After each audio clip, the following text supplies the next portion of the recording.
ദൈവനാമത്തിന് മഹത്വം ഉണ്ടായിരിക്കട്ടെ. വീണ്ടും വരുന്ന യേശുക്രിസ്തുവിന്റെ ധന്യമുള്ള നാമത്തിൽ എല്ലാവരെയും സ്നേഹവന്ദനം അറിയിക്കുന്നു.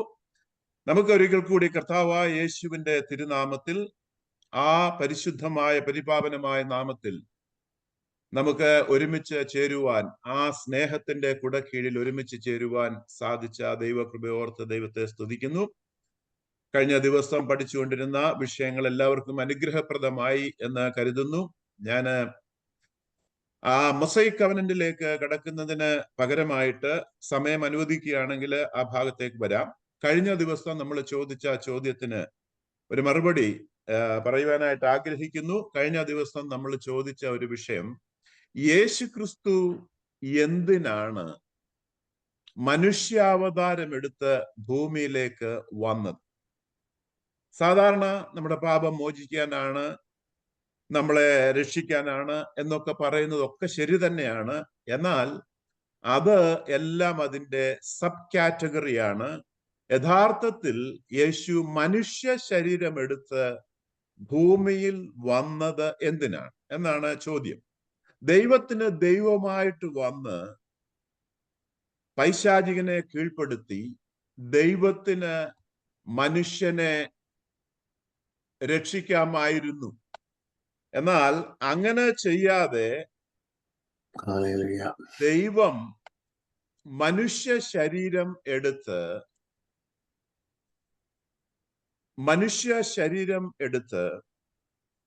നമ്മെ രക്ഷിക്കുവാനായിട്ട് കടന്നു വന്നത് എന്താണ്? ദൈവത്തിന് ദൈവമായിട്ട് വന്ന് നമ്മെ രക്ഷിക്കാൻ സാധിക്കുമായിരുന്നു. ദൈവത്തിന് ദൈവമായിട്ട് വന്ന് പൈശാചികനെ പരാജയപ്പെടുത്തി, ഒരു വാക്ക് പറഞ്ഞ് പൈശാചികനെ പരാജയപ്പെടുത്തി മനുഷ്യനെ വീണ്ടെടുക്കുവാൻ സാധിക്കുമായിരുന്നു. എന്നാൽ എന്തുകൊണ്ട് അങ്ങനെ ചെയ്തില്ല? ലൂക്കോസിന്റെ സുവിശേഷം 4-ാം അധ്യായത്തിന്റെ 5 മുതൽ 7 വരെയുള്ള വാക്യങ്ങൾ നമുക്ക് എടുക്കാം. ദൈവത്തിന് അത് സാധിക്കുമായിരുന്നു. അനേകരുടെ ചോദ്യങ്ങളും ആണ് ഇത്. ആദം പാപം ചെയ്ത സമയത്ത് പൈശാചികനാൽ വഞ്ചിക്കപ്പെട്ട ആദം തന്റെ മുൻപിൽ നിൽക്കുകയാണ്. പൈശാചികനെ അവിടെ വിളിച്ചു വരുത്തി. എന്തുകൊണ്ടാണ് ചോദിച്ചു. വിവരമൊക്കെ അന്വേഷിച്ച് ദൈവത്തിന് ദൈവമായതുകൊണ്ട്, ഒംനീഷ്യന്റ് ആയതുകൊണ്ട്, ഒംനിപ്പൊട്ടന്റ് ആയതുകൊണ്ട്, ദൈവത്തിന് സർവശക്തനും സർവജ്ഞാനിയുമായതുകൊണ്ട്, ദൈവത്തിന് ഒന്ന് ഊതിയാൽ പൈശാചികനെ നിലംപരിചാക്കി മനുഷ്യനെ, തന്റെ സാദൃശ്യത്തിലും സ്വരൂപത്തിലും സൃഷ്ടിച്ച മനുഷ്യനെ കർത്താവിന് രക്ഷിക്കാനുള്ളതേ ഉള്ളൂ, വീണ്ടെടുക്കാനുള്ളതേ ഉള്ളൂ. എന്നാൽ ദൈവം അത് ചെയ്തില്ല. എന്തുകൊണ്ട്? മനുഷ്യ ശരീരം എടുത്ത് ഏകദേശം 4000 വർഷത്തോളം വെയിറ്റ് ചെയ്തിട്ടാണ് ദൈവം ഭൂമിയിലേക്ക് മനുഷ്യനായി അവതരിച്ച് മനുഷ്യ കുലത്തെ വീണ്ടെടുത്തത്. എന്തുകൊണ്ട്? തമ്പിച്ചാൻ അതിന് നല്ല ആൻസർ അത് ഡെയിലി ഇമാനായിക്കകത്ത് ഇട്ടിരിക്കുന്നതായിട്ട് നമ്മൾ കണ്ടു, നമ്മളെല്ലാവരും വായിച്ചിട്ടുണ്ട്. ഞാനത് വീണ്ടും എക്സ്പ്ലെയിൻ ചെയ്യുവാൻ മാത്രം ആണ് ആഗ്രഹിക്കുന്നത്. ലൂക്കോസിന്റെ സുവിശേഷം നമുക്ക് വായിക്കാം. 4-ാം അധ്യായത്തിന്റെ 5 മുതൽ 7 വരെയുള്ള വാക്യം. പിന്നെ പിശാച് അവനെ മേലോട്ട് കൂട്ടിക്കൊണ്ടുപോയി ലോകത്തിലെ സകല രാജ്യങ്ങളെയും ക്ഷണനേരത്ത് അവനെ കാണിച്ചു. ഈ അധികാരമൊക്കെയും അതിന്റെ മഹത്വവും നിനക്ക് തരാം, അത് എങ്കിൽ ഏൽപ്പിച്ചിരിക്കുന്നു. എനിക്ക് മനസ്സുള്ളവനെ ഞാൻ കൊടുക്കുന്നു. നീ എന്നെ നമസ്കരിച്ചാൽ അതെല്ലാം നിന്റേതാകും എന്ന് അവനോട് പറഞ്ഞു. ഓക്കെ, യേശുവിന്റെ പരീക്ഷയാണിത്. പൈശാചികൻ ദൈവപുത്രനായി മനുഷ്യരൂപത്തിൽ അവതരിച്ച യേശുവിനെ 3 പ്രധാനപ്പെട്ട പരീക്ഷകളുമായി കർത്താവിന്റെ അടുക്കിലേക്ക് കടന്നു വരികയാണ്. അപ്പോൾ അതില് ഒരു പരീക്ഷയാണ് നാം ഇപ്പോൾ ഇവിടെ വായിച്ചു കേട്ടത്. എന്താണ് അവിടെ പറഞ്ഞത്? അവിടെ പറഞ്ഞു, നീ എന്നെ ഒന്ന് വീണ് നമസ്കരിച്ചാൽ മതി. നീ അങ്ങനെ എന്നെ ഒന്ന് വീണ് നമസ്കരിക്കുകയാണ് എങ്കിൽ ഞാന് ഈ ഭൂമിയുടെ മഹത്വവും ഇതിന്റെ പ്രതാപവും മുഴുവൻ ഞാൻ നിനക്ക് നൽകി തരാം. ഇതെല്ലാം എന്റെ കൈകളിൽ ഏൽപ്പിച്ചിരിക്കുന്നു. അവിടെ ശ്രദ്ധിക്കണം, പിശാച് പറഞ്ഞത് ഇതാണ്, ഇതെല്ലാം എന്റെ കൈകളിൽ ഏൽപ്പിച്ചിരിക്കുന്നു എന്നാണ് പൈശാചികൻ പറഞ്ഞത്. ഇതെല്ലാം എന്റെ കൈകളിൽ ഏൽപ്പിച്ചിരിക്കുന്നു, ഇതെല്ലാം എനിക്ക് തന്നിരിക്കുകയാണ്. ആര് ഇതെല്ലാം തന്നു? ഭൂമിയും ഭൂമിയുടെ മഹത്വവും അതിന്റെ പ്രതാപവും മുഴുവൻ. പൈശാചികൻ പറയുകയാണ്, ഇതെല്ലാം എന്റെ കയ്യിൽ ഏൽപ്പിച്ചിരിക്കുന്നു. ആര് ഏൽപ്പിച്ചു? പൈശാചികന്റെ കയ്യിൽ ഇതെല്ലാം ഏൽപ്പിച്ചത് ആരാണെന്ന് നാം വചനം പഠിച്ചപ്പോൾ നാം അവിടെ കണ്ടു കഴിഞ്ഞു. ഒന്ന്, ആദമും ഹൗവയും പൈശാചികനാൽ വഞ്ചിക്കപ്പെട്ട് ഇത് പൈശാചികന്റെ കയ്യിൽ ഏൽപ്പിച്ചിരിക്കുക, ഏൽപ്പിക്കപ്പെട്ടു, ഏൽപ്പിച്ചു കൊടുത്തു. അപ്പോൾ അന്ന് ഏദൻ തോട്ടത്തിൽ മുതൽ ഈ പാപം മൂലം അധികാരം നഷ്ടപ്പെട്ടത് മുതൽ കർത്താവിന്റെ മരണം വരെയും ഉയർത്തെഴുന്നേൽപ്പ് വരെയും ഭൂമിയുടെ അധികാരം, അതിന്റെ പ്രതാപം, അതിന്റെ ഗ്ലോറി, അതിന്റെ മഹത്വം പൈശാചികന്റെ കയ്യിൽ ഏൽപ്പിച്ചിരിക്കുക. ആരെ ഏൽപ്പിച്ചു? ആദം ഏൽപ്പിച്ചു. പൈശാചികന്റെ കയ്യിൽ ഈ മഹത്വം മുഴുവൻ ഏൽപ്പിച്ചിരിക്കുക. എന്നാൽ എന്തുകൊണ്ട് പൈശാചികനെ ആ നിമിഷം ആദം ചതിക്കപ്പെട്ടു, ആദം ചതിക്കുഴിയിൽ വീണു, പൈശാചികൻ ആദമിനെ ചതിച്ചു എന്നറിഞ്ഞ ആ നിമിഷം ഒന്ന് ഊതി ഒരു വാക്കു പറഞ്ഞ് പൈശാചികനെ തകർത്ത് കളഞ്ഞില്ല? വെളിച്ചം ഉണ്ടാകട്ടെ എന്ന് പറഞ്ഞപ്പോൾ വെളിച്ചം ഉണ്ടായി. ഉണ്ടാകട്ടെ എന്ന് പറഞ്ഞപ്പോൾ സകലതും തന്റെ വാക്കിനാൽ സൃഷ്ടിച്ച ഒരു ദൈവത്തെയാണ് നമ്മൾ ഉൽപ്പത്തി പുസ്തകത്തിൽ കാണുന്നത്. എന്നാൽ ഈ പൈശാചികനെ എന്തുകൊണ്ട് തകർത്ത് കളഞ്ഞില്ല? യേശു എന്തുകൊണ്ടാണ് ജഡശരീരത്തിൽ, മനുഷ്യ ശരീരത്തിൽ ഭൂമിയിലേക്ക് വന്നത്? എന്തുകൊണ്ട് ദൈവമായിട്ട് വന്ന് നമ്മെ രക്ഷിച്ചുകൂടാഞ്ഞു എന്ന ചോദ്യത്തിനാണ് ഇവിടെ മറുപടി പറയുന്നത്.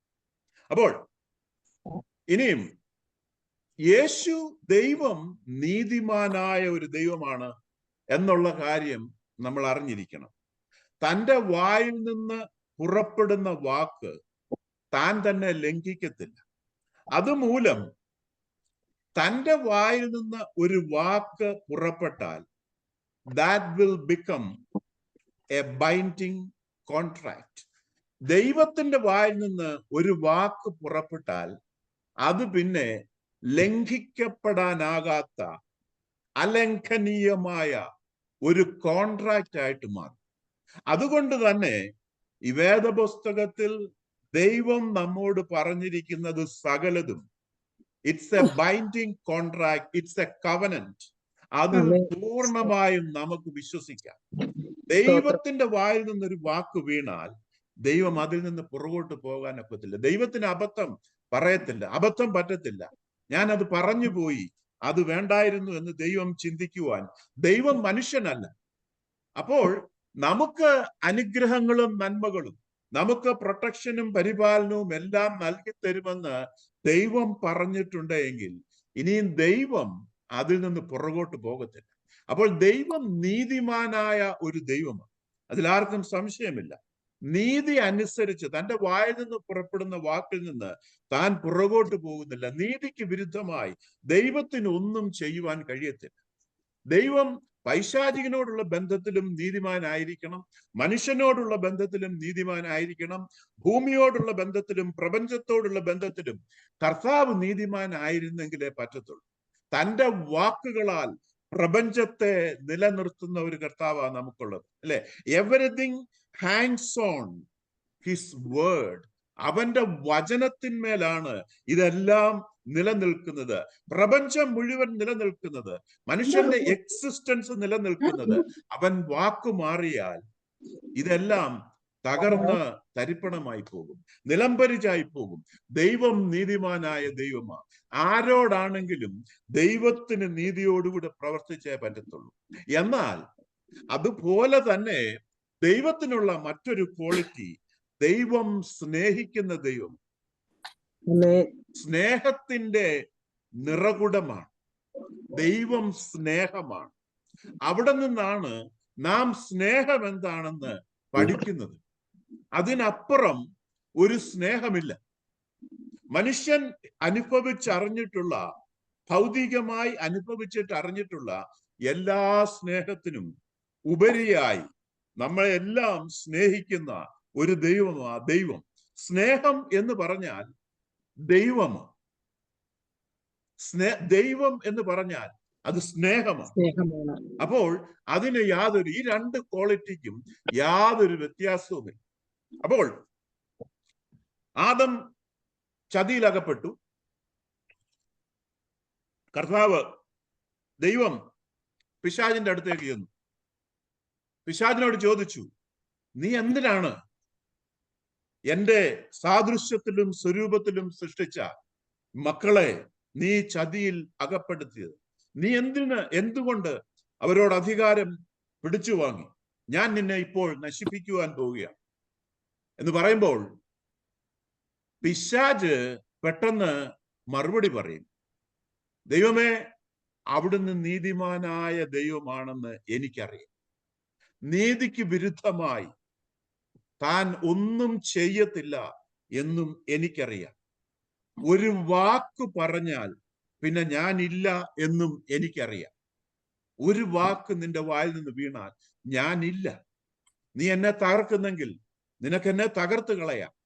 എന്നാൽ എന്നെ തകർക്കുന്നതിന് മുമ്പ് അവിടുന്ന് നീതിമാനാണല്ലോ, നീതിയോടെ അല്ലേ പ്രവർത്തിക്കത്തുള്ളൂ.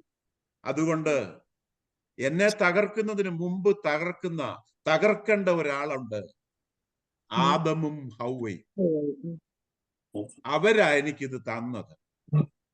ഞാൻ അവരുടെ അടുത്ത് ഒരു വലിയ എലഫന്റിന്റെ, ഒരു സിംഹത്തിന്റെ രൂപത്തിൽ ചെന്ന്, ഒരു വലിയ ആനയുടെ രൂപത്തിൽ ചെന്ന് അവരെ ഭീഷണിപ്പെടുത്തി ബലം പ്രയോഗിച്ച് അവരുടെ കയ്യിൽ നല്ല ഈ അധികാരം വാങ്ങിച്ചു. ഞാൻ അവരോട് ചെന്ന് ഒരു സർപ്പത്തിന്റെ രൂപത്തിൽ, ഒരു പാമ്പിന്റെ രൂപത്തിൽ ഞാൻ അവരോട് ചെന്ന് വളരെ തന്മയത്വമായി സംസാരിച്ചു. അവരെനിക്ക് സ്വമനസാലെ ഈ അധികാരം എടുത്ത്, ആധാരമെടുത്ത് അതിന്റെ അടിയിൽ സൈൻ ചെയ്ത് അവര് സ്വമനസാലെ എന്റെ കയ്യിലോട്ട് അങ്ങ് ഏൽപ്പിച്ചു. അപ്പോൾ നീ നീതിമാനായ ദൈവമാ, അതുകൊണ്ട് എന്നെ നിനക്ക് തകർക്കാൻ സാധിക്കും.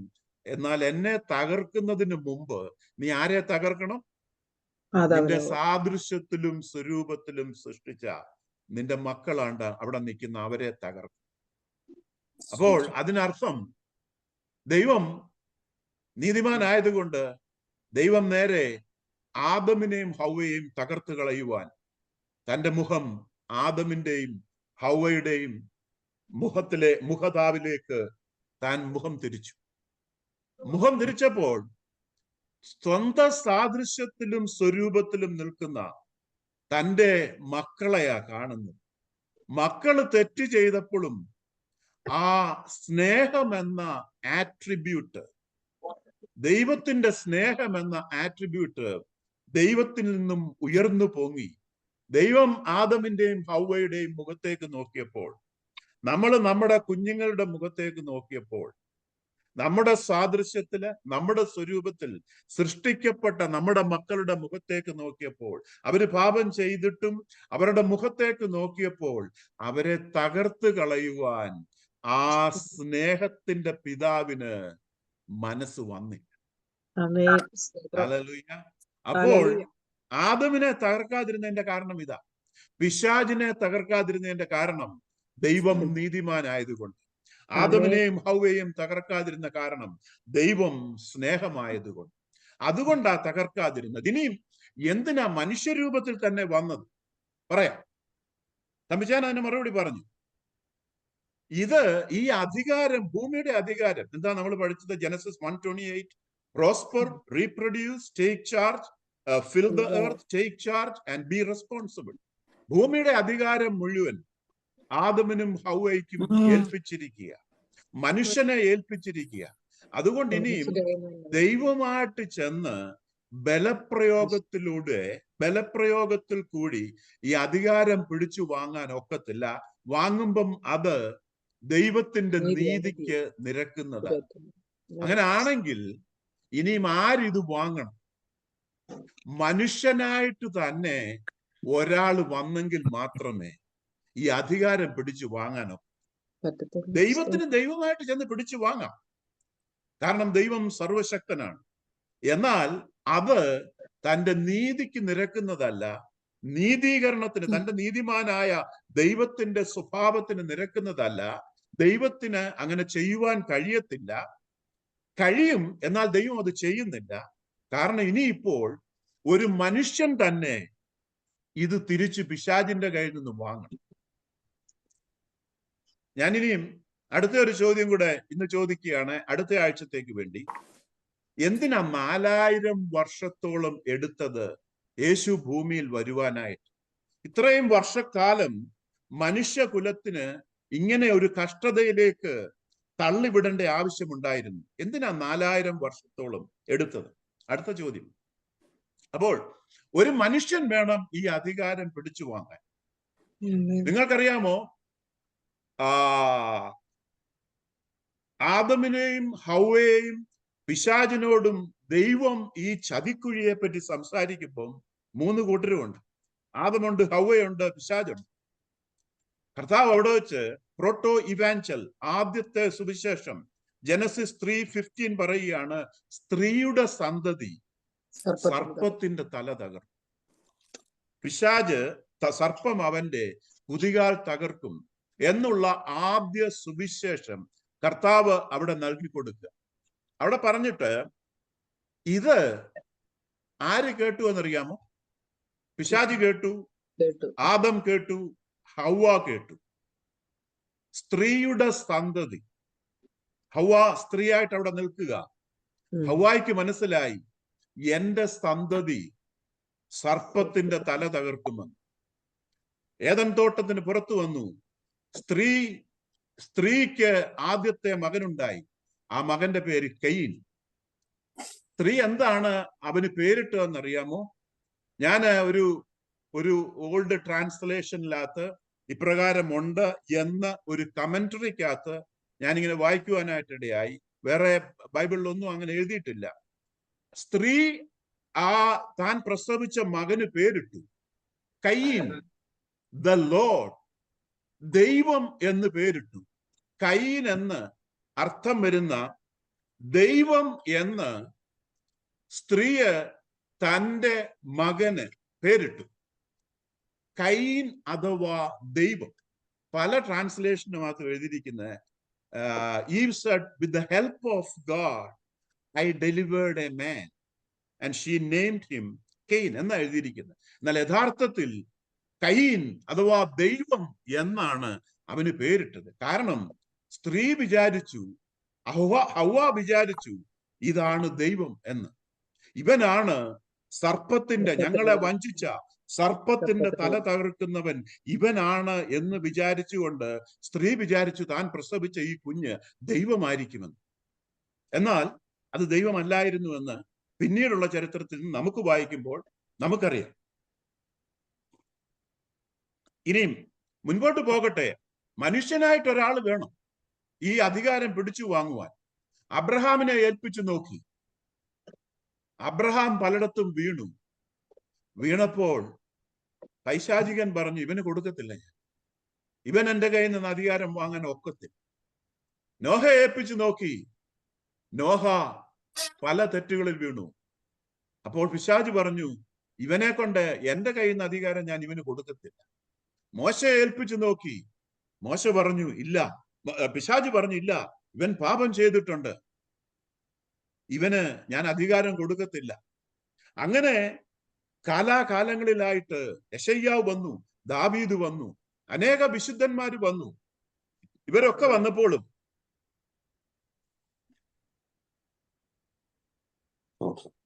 വന്നപ്പോഴും പിശാച് പറയുന്നു, ഈ അധികാരം ഞാന് ഇവർക്കാർക്കും കൊടുക്കത്തില്ല. കാരണം ഇവരെല്ലാവരും പാപം ചെയ്ത. പാപം ചെയ്യാത്ത ഒരു മനുഷ്യൻ വേണം ഈ അധികാരം പിടിച്ചു വാങ്ങാൻ. ഞാൻ പറഞ്ഞു, യേശു ദൈവം മനുഷ്യരൂപത്തിൽ വന്നത് അധികാരവുമായിട്ട് ബന്ധപ്പെട്ട it's an issue of authority. അപ്പോൾ സ്ത്രീയുടെ സന്തതിയായി ഒരു മനുഷ്യൻ ജനിക്കണം. അപ്പോൾ സ്ത്രീയുടെ സന്തതിയായിട്ടാണ് ഈ മനുഷ്യരെല്ലാം ജനിച്ചത്. എന്നാൽ ഈ മനുഷ്യർക്കാർക്കും ഈ അധികാരം പിടിച്ചു വാങ്ങുവാൻ സാധിക്കാതെ വന്നു. കാരണം എല്ലാവരും പിശാചിന് ഒരു ഭാഗമെങ്കിലും അല്ലെങ്കിൽ ഒരു തവണയെങ്കിലും അവര് പിശാചിന് അടിമപ്പെട്ടു പോയി. അതുകൊണ്ട് ഇവർക്കാർക്കും നോഹ മുതല്, അബ്രഹാം മുതല്, മോശ മുതല്, യെശയ്യാവ് മുതല്, ദാവീദ് മുതല്, ദാനിയേൽ മുതല്, ജോൺ ദ ബാപ്റ്റിസ്റ്റ് മുതല് ആർക്കും ഈ അധികാരം പൈശാചികന്റെ നിന്ന് വാങ്ങാൻ ഒത്തില്ല. അതുകൊണ്ട് തന്നെ ദൈവം മനുഷ്യ സ്വരൂപത്തിൽ മനുഷ്യന്റെ വസ്ത്രം ഇട്ടുകൊണ്ട്, മനുഷ്യന്റെ കുപ്പായം അണിഞ്ഞുകൊണ്ട്, മനുഷ്യ ശരീരത്തിൽ അവൻ സ്ത്രീയുടെ സന്തതിയായി അവൻ ഈ ഭൂമിയിലേക്ക് പിറന്നു. യെശയ്യാവ് പ്രവചനം വിളിച്ചു പറഞ്ഞു, കന്യക ഗർഭിണിയായി ഒരു മകനെ പ്രസവിക്കും. കന്യക ഗർഭിണിയായി ഒരു മകനെ പ്രസവിക്കും. സ്ത്രീയുടെ സന്തതിയായി, പുരുഷന്റെ സന്തതി എന്നല്ല എഴുതിയിരിക്കുന്നത്, സ്ത്രീയുടെ സന്തതിയായി ഒരു മനുഷ്യൻ പിറക്കും. ആ മനുഷ്യൻ ഇവിടെ ദൈവം താൻ മനുഷ്യ ശരീരത്തിൽ സ്ത്രീയുടെ സന്തതിയായി പിറക്കുവാനായിട്ടിടയായി. സ്ത്രീയുടെ സന്തതിയായി പിറന്നു. പിശാച് പലതവണ അബ്രഹാമിന്റെ അടുത്ത് ചെന്നതുപോലെ, നോഹയുടെ അടുത്ത് ചെന്നതുപോലെ, യെശയ്യാവിന്റെ അടുത്ത് ചെന്നതുപോലെ, ഡാനിയേലിന്റെ അടുത്ത് ചെന്നതുപോലെ, ദാവീദിന്റെ അടുത്ത് ചെന്നതുപോലെ, മോശയുടെ അടുത്ത് ചെന്നതുപോലെ, എല്ലാ വിശുദ്ധന്മാരുടെയും അടുത്ത് ചെല്ലുന്നത് പോലെ പിശാച് ഇവന്റെ അടുത്തും വന്നു. മനുഷ്യനായിട്ട് പിറന്നവനാണ്. അവന്റെ അടുത്തും വന്ന് പറഞ്ഞു, നീ എന്നെ ഒന്ന് വീണ് നമസ്കരിക്കാമെങ്കിൽ ഈ അധികാരം മുഴുവൻ ഞാൻ നിനക്ക് തരാം. ഈ ഭൂമിയുടെ മഹത്വവും ഇതിന്റെ പ്രതാപവും നിനക്ക് തരാം. ഇതെല്ലാം എങ്കൽ പരമേൽപ്പിക്കപ്പെട്ടിരിക്കുന്നു. ഇതെല്ലാം ഇപ്പൊ നിനക്ക് തരാൻ പോവാം. ദൈവം യേശു അവിടെ വഴങ്ങിയില്ല. എന്നാൽ മനുഷ്യനായി പിറന്നവരായിരുന്നുവെങ്കിൽ ഒരു പക്ഷേ അവിടെയൊക്കെ വീണു പോകുവാൻ സാധ്യതയുണ്ട്. എന്നാൽ ദൈവം മനുഷ്യരൂപത്തിൽ വന്നതുകൊണ്ട് അവൻ മനുഷ്യനാണ്. അതുകൊണ്ട് തന്നെ അവൻ ദൈവവുമാണ്. അതുകൊണ്ട് തന്നെ അവൻ ആ പ്രലോഭനങ്ങൾക്ക് അടിമപ്പെട്ടില്ല. മുൻപോട്ട് പോയി. കാൽവറി, യോഹന്നാന്റെ സുവിശേഷം 12-ാം അധ്യായത്തില് വായിക്കണ്ട, 12-ാം അധ്യായത്തിന്റെ 30 മുതലുള്ള വാക്യം വായിക്കുമ്പോൾ ഇവിടെ യേശു പറയുകയാണ്, ഇപ്പോൾ ഈ ലോകത്തിന്റെ ന്യായവിധിയാകും. ഇപ്പോൾ ഈ ലോകത്തിന്റെ പ്രഭുവിനെ പുറത്തുള്ള ഇരുട്ടിലേക്ക് തള്ളിക്കളയുവാൻ പോവുകയാണ്. ഇപ്പോൾ ഈ ലോകത്തിന്റെ ന്യായവിധിയെ, ലോകത്തെ ന്യായം വിധിക്കാൻ പോവുകയാണ്.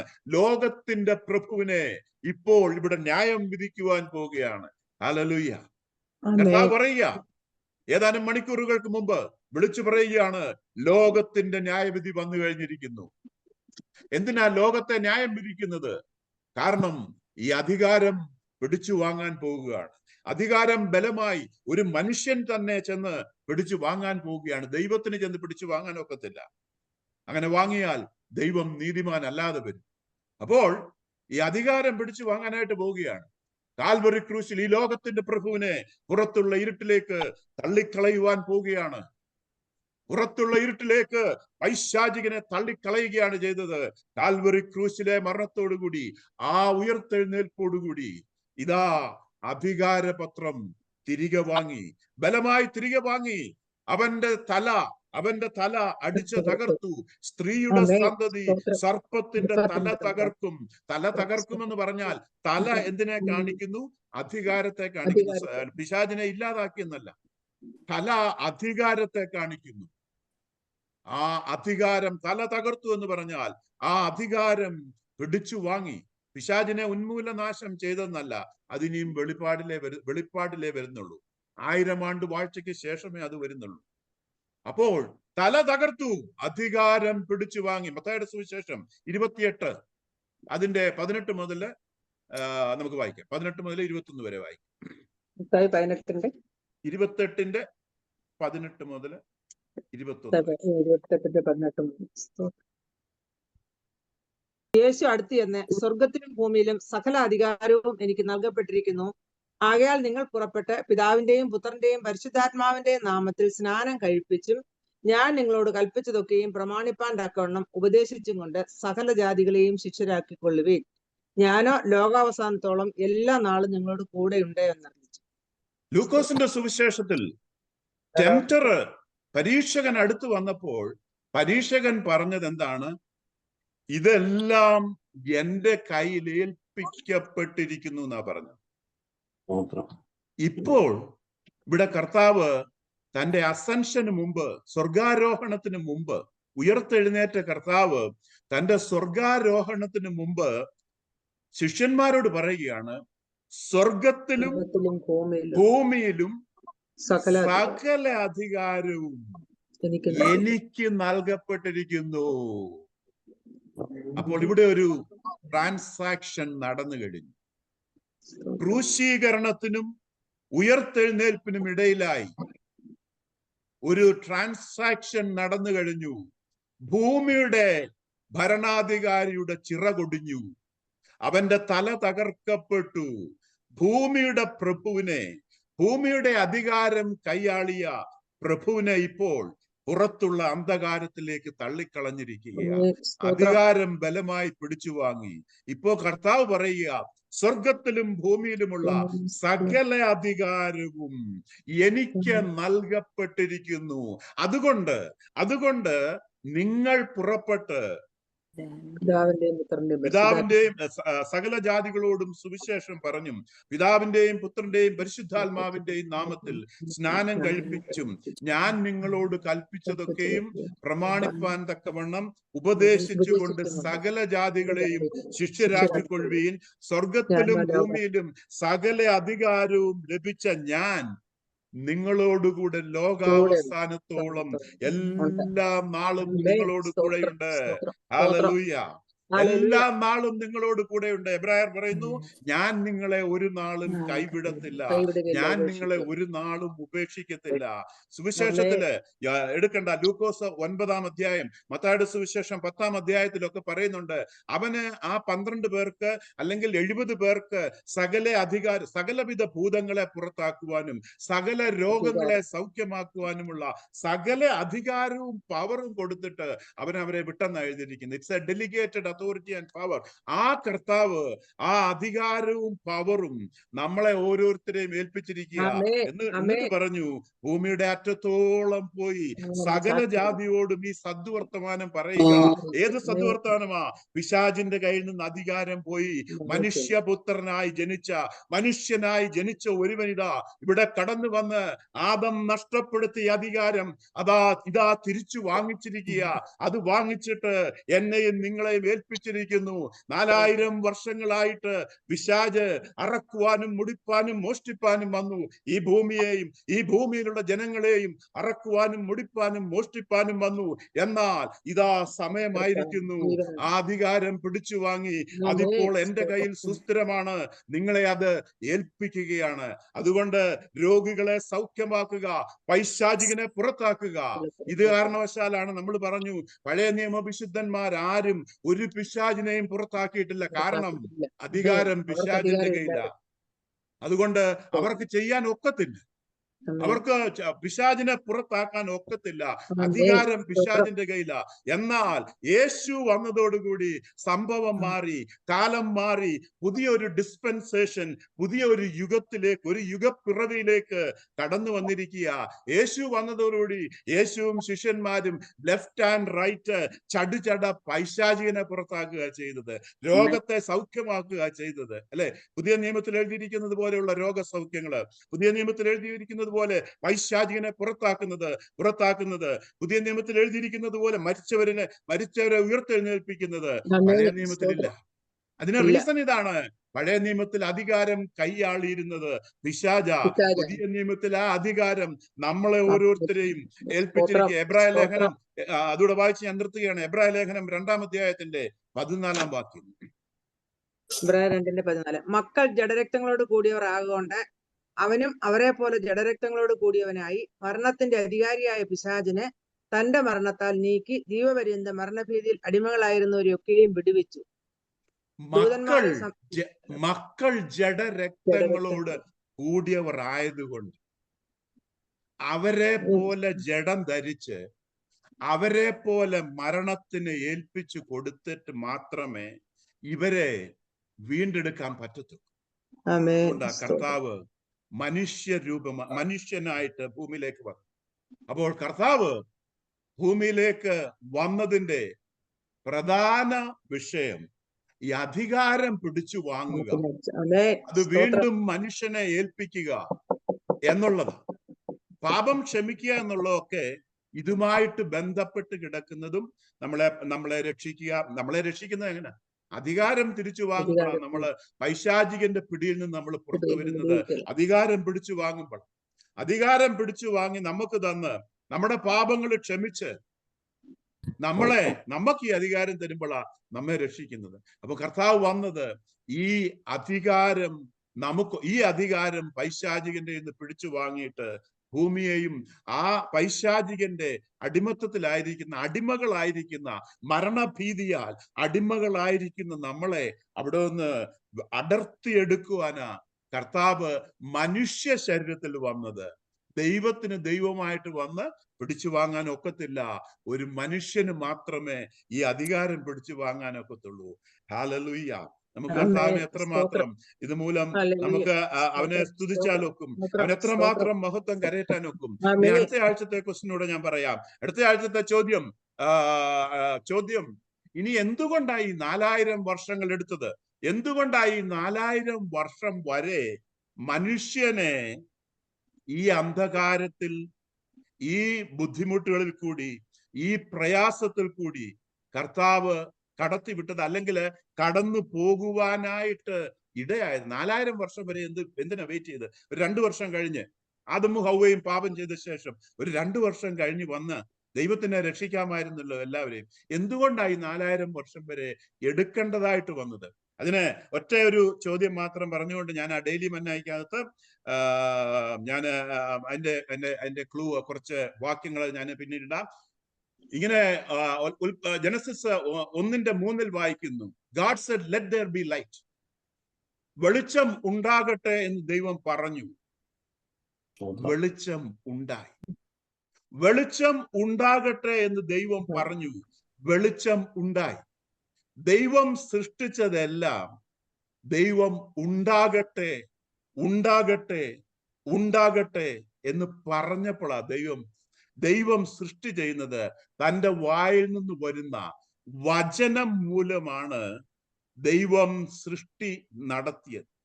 അങ്ങനെയാണെങ്കിൽ യേശു വരണമെങ്കിലും ആരെങ്കിലും ഒക്കെ പറയണം. ആരുടെയെങ്കിലും ഒക്കെ വായിൽ നിന്ന് വിശ്വാസ വചനം വിളിച്ചു പറയണം. മോശ ആവർത്തന പുസ്തകം 18 വിളിച്ചു പറഞ്ഞു, നിങ്ങൾക്ക് നിങ്ങളുടെ ഇടയിൽ നിന്ന് തന്നെ ദൈവം എന്നെ പോലെ ഒരു പ്രവാചകനെ എഴുന്നേൽപ്പിച്ചു തരും. പൂർണ്ണമായില്ല. യെശയ്യാവ് വിളിച്ചു പറഞ്ഞു, കന്യക ഗർഭിണിയായി ഒരു മകനെ പ്രസവിക്കും. യെശയ്യാവിന് തന്നെ വിശ്വസിക്കുവാൻ കഴിയാത്ത സംഭവം. കന്യക ഗർഭിണിയായി ഒരു മകനെ പ്രസവിക്കും. നമ്മളത് ചിന്തിക്കുക, മെഡിറ്റേറ്റ് ചെയ്യുക, ധ്യാനിക്കുക. എന്തിനാണ് 4000 വർഷം എടുത്തത്? 5 മുതൽ പിന്നെ പിശാച് അവനെ മേലോട്ട് കൂട്ടിക്കൊണ്ടുപോയി ലോകത്തിലെ സകല രാജ്യങ്ങളെയും ക്ഷണനേരത്ത് അവനെ കാണിച്ചു. ഈ അധികാരമൊക്കെയും അതിന്റെ മഹത്വവും നിനക്ക് തരാം, അത് എങ്കിൽ ഏൽപ്പിച്ചിരിക്കുന്നു. എനിക്ക് മനസ്സുള്ളവനെ ഞാൻ കൊടുക്കുന്നു. നീ എന്നെ നമസ്കരിച്ചാൽ അതെല്ലാം നിന്റേതാകും എന്ന് അവനോട് പറഞ്ഞു. ഓക്കെ, യേശുവിന്റെ പരീക്ഷയാണിത്. പൈശാചികൻ ദൈവപുത്രനായി മനുഷ്യരൂപത്തിൽ അവതരിച്ച യേശുവിനെ 3 പ്രധാനപ്പെട്ട പരീക്ഷകളുമായി കർത്താവിന്റെ അടുക്കിലേക്ക് കടന്നു വരികയാണ്. അപ്പോൾ അതില് ഒരു പരീക്ഷയാണ് നാം ഇപ്പോൾ ഇവിടെ വായിച്ചു കേട്ടത്. എന്താണ് അവിടെ പറഞ്ഞത്? അവിടെ പറഞ്ഞു, നീ എന്നെ ഒന്ന് വീണ് നമസ്കരിച്ചാൽ മതി. നീ അങ്ങനെ എന്നെ ഒന്ന് വീണ് നമസ്കരിക്കുകയാണ് എങ്കിൽ ഞാന് ഈ ഭൂമിയുടെ മഹത്വവും ഇതിന്റെ പ്രതാപവും മുഴുവൻ ഞാൻ നിനക്ക് നൽകി തരാം. ഇതെല്ലാം എന്റെ കൈകളിൽ ഏൽപ്പിച്ചിരിക്കുന്നു. അവിടെ ശ്രദ്ധിക്കണം, പിശാച് പറഞ്ഞത് ഇതാണ്, ഇതെല്ലാം എന്റെ കൈകളിൽ ഏൽപ്പിച്ചിരിക്കുന്നു എന്നാണ് പൈശാചികൻ പറഞ്ഞത്. ഇതെല്ലാം എന്റെ കൈകളിൽ ഏൽപ്പിച്ചിരിക്കുന്നു. ഇതെല്ലാം എനിക്ക് തന്നിരിക്കുകയാണ്. ആര് ഇതെല്ലാം തന്നു? ഭൂമിയും ഭൂമിയുടെ മഹത്വവും അതിന്റെ പ്രതാപവും മുഴുവൻ. പൈശാചികൻ പറയുകയാണ്, ഇതെല്ലാം എന്റെ കയ്യിൽ ഏൽപ്പിച്ചിരിക്കുന്നു. ആര് ഏൽപ്പിച്ചു? പൈശാചികന്റെ കയ്യിൽ ഇതെല്ലാം ഏൽപ്പിച്ചത് ആരാണെന്ന് നാം വചനം പഠിച്ചപ്പോൾ നാം അവിടെ കണ്ടു കഴിഞ്ഞു. ഒന്ന്, ആദമും ഹൗവയും പൈശാചികനാൽ വഞ്ചിക്കപ്പെട്ട് ഇത് പൈശാചികന്റെ കയ്യിൽ ഏൽപ്പിച്ചിരിക്കുക. ഏൽപ്പിക്കപ്പെട്ടു, ഏൽപ്പിച്ചു കൊടുത്തു. അപ്പോൾ അന്ന് ഏദൻ തോട്ടത്തിൽ മുതൽ ഈ പാപം മൂലം അധികാരം നഷ്ടപ്പെട്ടത് മുതൽ കർത്താവിന്റെ മരണം വരെയും ഉയർത്തെഴുന്നേൽപ്പ് വരെയും ഭൂമിയുടെ അധികാരം, അതിന്റെ പ്രതാപം, അതിന്റെ ഗ്ലോറി, അതിന്റെ മഹത്വം പൈശാചികന്റെ കയ്യിൽ ഏൽപ്പിച്ചിരിക്കുക. ആരെ ഏൽപ്പിച്ചു? ആദം ഏൽപ്പിച്ചു. പൈശാചികന്റെ കയ്യിൽ ഈ മഹത്വം മുഴുവൻ ഏൽപ്പിച്ചിരിക്കുക. എന്നാൽ എന്തുകൊണ്ട് പൈശാചികനെ ആ നിമിഷം ആദം ചതിക്കപ്പെട്ടു, ആദം ചതിക്കുഴിയിൽ വീണു, പൈശാചികൻ ആദമിനെ ചതിച്ചു എന്നറിഞ്ഞ ആ നിമിഷം ഒന്ന് ഊതി ഒരു വാക്കു പറഞ്ഞ് പൈശാചികനെ തകർത്ത് കളഞ്ഞില്ല. വെളിച്ചം ഉണ്ടാകട്ടെ എന്ന് പറഞ്ഞപ്പോൾ വെളിച്ചം ഉണ്ടായി. ഉണ്ടാകട്ടെ എന്ന് പറഞ്ഞപ്പോൾ സകലതും തന്റെ വാക്കിനാൽ സൃഷ്ടിച്ച ഒരു ദൈവത്തെയാണ് നമ്മൾ ഉൽപ്പത്തി പുസ്തകത്തിൽ കാണുന്നത്. എന്നാൽ ഈ പൈശാചികനെ എന്തുകൊണ്ട് തകർത്ത് കളഞ്ഞില്ല? യേശു എന്തുകൊണ്ടാണ് ജഡശരീരത്തിൽ, മനുഷ്യ ശരീരത്തിൽ ഭൂമിയിലേക്ക് വന്നത്? എന്തുകൊണ്ട് ദൈവമായിട്ട് വന്ന് നമ്മെ രക്ഷിച്ചു കൂടാഞ്ഞു എന്ന ചോദ്യത്തിനാണ് ഇവിടെ മറുപടി പറയുന്നത്. അപ്പോൾ ഇനിയും യേശു ദൈവം നീതിമാനായ ഒരു ദൈവമാണ് എന്നുള്ള കാര്യം നമ്മൾ അറിഞ്ഞിരിക്കണം. തന്റെ വായിൽ നിന്ന് പുറപ്പെടുന്ന വാക്ക് താൻ തന്നെ ലംഘിക്കത്തില്ല. അതുമൂലം തന്റെ വായിൽ നിന്ന് ഒരു വാക്ക് പുറപ്പെട്ടാൽ that will become a binding contract. ദൈവത്തിന്റെ വായിൽ നിന്ന് ഒരു വാക്ക് പുറപ്പെട്ടാൽ അത് പിന്നെ ലംഘിക്കപ്പെടാനാകാത്ത അലംഘനീയമായ ഒരു കോൺട്രാക്റ്റ് ആയിട്ട് മാറും. അതുകൊണ്ട് തന്നെ ഈ വേദപുസ്തകത്തിൽ ദൈവം നമ്മോട് പറഞ്ഞിരിക്കുന്നത് സകലതും it's A binding contract, it's A covenant. അത് പൂർണ്ണമായും നമുക്ക് വിശ്വസിക്കാം. ദൈവത്തിന്റെ വായിൽ നിന്നൊരു വാക്ക് വീണാൽ ദൈവം അതിൽ നിന്ന് പുറകോട്ട് പോകാൻ ഒക്കത്തില്ല. ദൈവത്തിന് അബദ്ധം പറയത്തില്ല, അബദ്ധം പറ്റത്തില്ല. ഞാൻ അത് പറഞ്ഞു പോയി, അത് വേണ്ടായിരുന്നു എന്ന് ദൈവം ചിന്തിക്കുവാൻ ദൈവം മനുഷ്യനല്ല. അപ്പോൾ നമുക്ക് അനുഗ്രഹങ്ങളും നന്മകളും, നമുക്ക് പ്രൊട്ടക്ഷനും പരിപാലനവും എല്ലാം നൽകി തരുമെന്ന് ദൈവം പറഞ്ഞിട്ടുണ്ട് എങ്കിൽ ഇനിയും ദൈവം അതിൽ നിന്ന് പുറകോട്ട് പോകത്തില്ല. അപ്പോൾ ദൈവം നീതിമാനായ ഒരു ദൈവമാണ്, അതിലാർക്കും സംശയമില്ല. നീതി അനുസരിച്ച് തന്റെ വായിൽ നിന്ന് പുറപ്പെടുന്ന വാക്കിൽ നിന്ന് താൻ പുറകോട്ട് പോകുന്നില്ല. നീതിക്ക് വിരുദ്ധമായി ദൈവത്തിന് ഒന്നും ചെയ്യുവാൻ കഴിയത്തില്ല. ദൈവം പൈശാചികനോടുള്ള ബന്ധത്തിലും നീതിമാനായിരിക്കണം, മനുഷ്യനോടുള്ള ബന്ധത്തിലും നീതിമാനായിരിക്കണം, ഭൂമിയോടുള്ള ബന്ധത്തിലും പ്രപഞ്ചത്തോടുള്ള ബന്ധത്തിലും കർത്താവ് നീതിമാനായിരുന്നെങ്കിലേ പറ്റത്തുള്ളൂ. തന്റെ വാക്കുകളാൽ പ്രപഞ്ചത്തെ നിലനിർത്തുന്ന ഒരു കർത്താവാണ് നമുക്കുള്ളത്, അല്ലെ? Everything Hanks on his word. അവന്റെ വചനത്തിന്മേലാണ് ഇതെല്ലാം നിലനിൽക്കുന്നത്. പ്രപഞ്ചം മുഴുവൻ നിലനിൽക്കുന്നത്, മനുഷ്യന്റെ എക്സിസ്റ്റൻസ് നിലനിൽക്കുന്നത് അവൻ വാക്കു മാറിയാൽ ഇതെല്ലാം തകർന്ന് തരിപ്പണമായി പോകും, നിലംപരിചായി പോകും. ദൈവം നീതിമാനായ ദൈവമാണ്. ആരോടാണെങ്കിലും ദൈവത്തിന് നീതിയോടുകൂടെ പ്രവർത്തിച്ച കർത്താവ്. എന്നാൽ ദൈവം അതുപോലെ തന്നെ ദൈവത്തിനുള്ള മറ്റൊരു പിശാചിനോട് ചോദിച്ചു, ദൈവം നീ സ്നേഹിക്കുന്ന ദൈവം എന്റെ സാദൃശ്യത്തിലും സ്വരൂപത്തിലും സൃഷ്ടിച്ച നിറകുടമാണ്. മക്കളെ, ദൈവം ചതിയിൽ അകപ്പെടുത്തിയത് അവിടെ നിന്നാണ് എന്തുകൊണ്ട് നാം സ്നേഹം അധികാരമെന്ന് പഠിക്കുന്നത്. ഞാൻ നിന്നെ അതിനപ്പുറം ഒരു സ്നേഹമില്ല എന്ന് പറയുമ്പോൾ മനുഷ്യൻ അനുഭവിച്ചിട്ടുള്ള പെട്ടെന്ന് ഭൗതികമായി അനുഭവിച്ചിട്ട് അറിഞ്ഞിട്ടുള്ള ദൈവമേ എല്ലാ അവിടുന്ന് നീതിമാനായ ഉപരിയാണെന്ന് നമ്മളെല്ലാം സ്നേഹിക്കുന്ന നീതിക്ക് ഒരു ദൈവമായ ദൈവം സ്നേഹം എന്ന് പറഞ്ഞാൽ ചെയ്യത്തില്ല ദൈവം എന്നും എനിക്കറിയാം. ഒരു വാക്ക് എന്ന് പറഞ്ഞാൽ അത് സ്നേഹം ഞാനില്ല എന്നും അപ്പോൾ എനിക്കറിയാം. അതിന് യാതൊരു ഈ ഒരു വാക്ക് നിന്റെ വായിൽ യാതൊരു വ്യത്യാസമില്ല. അപ്പോൾ നീ എന്നെ തകർക്കുന്നെങ്കിൽ എന്നെ തകർത്ത് കളയാം, ചതിയിലകപ്പെടും. എന്നാൽ എന്നെ തകർക്കുന്നതിന് മുമ്പ് അവിടുന്ന് നീതിമാനാണല്ലോ, നീതിയോടെ അല്ലേ പ്രവർത്തിക്കത്തുള്ളൂ. അതുകൊണ്ട് എന്നെ തകർക്കുന്നതിന് മുമ്പ് തകർക്കേണ്ട ഒരാളുണ്ട്, ആദമും ഹൗവയും. അവരാ എനിക്കിത് തന്നത്. ഞാൻ അവരുടെ അടുത്ത് ഒരു വലിയ എലഫന്റിന്റെ, ഒരു സിംഹത്തിന്റെ രൂപത്തിൽ ചെന്ന്, ഒരു വലിയ ആനയുടെ രൂപത്തിൽ ചെന്ന് അവരെ ഭീഷണിപ്പെടുത്തി ബലം പ്രയോഗിച്ച് അവരുടെ കയ്യിൽ നല്ല ഈ അധികാരം വാങ്ങിച്ച് ഞാൻ അവരോട് ചെന്ന് ഒരു സർപ്പത്തിന്റെ രൂപത്തിൽ, ഒരു പാമ്പിന്റെ രൂപത്തിൽ ഞാൻ അവരോട് ചെന്ന് വളരെ തന്മയത്വമായി സംസാരിച്ചു.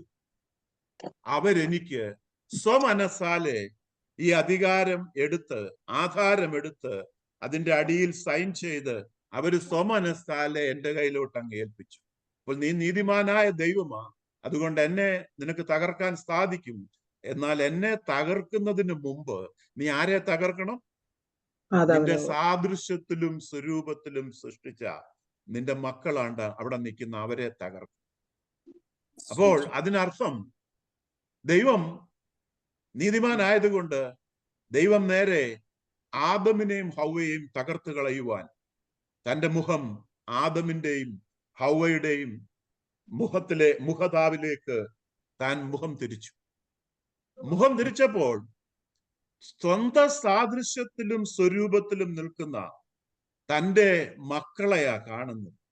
മക്കള് തെറ്റ് ചെയ്തപ്പോഴും ആ സ്നേഹമെന്ന ആട്രിബ്യൂട്ട്, ദൈവത്തിന്റെ സ്നേഹമെന്ന ആട്രിബ്യൂട്ട് ദൈവത്തിൽ നിന്നും ഉയർന്നു പൊങ്ങി.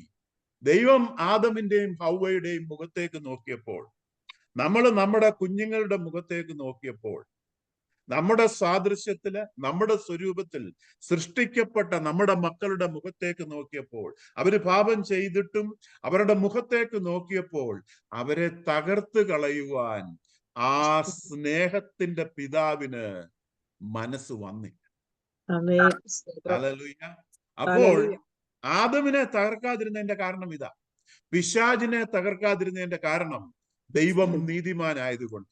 ആദമിനെയും ഹൗവയെയും തകർക്കാതിരുന്ന കാരണം ദൈവം സ്നേഹമായതുകൊണ്ട്. അതുകൊണ്ടാ തകർക്കാതിരുന്നത്. ഇനിയും എന്തിനാ മനുഷ്യരൂപത്തിൽ തന്നെ വന്നത് പറയാം. തമ്പിച്ചാൻ അതിന് മറുപടി പറഞ്ഞു.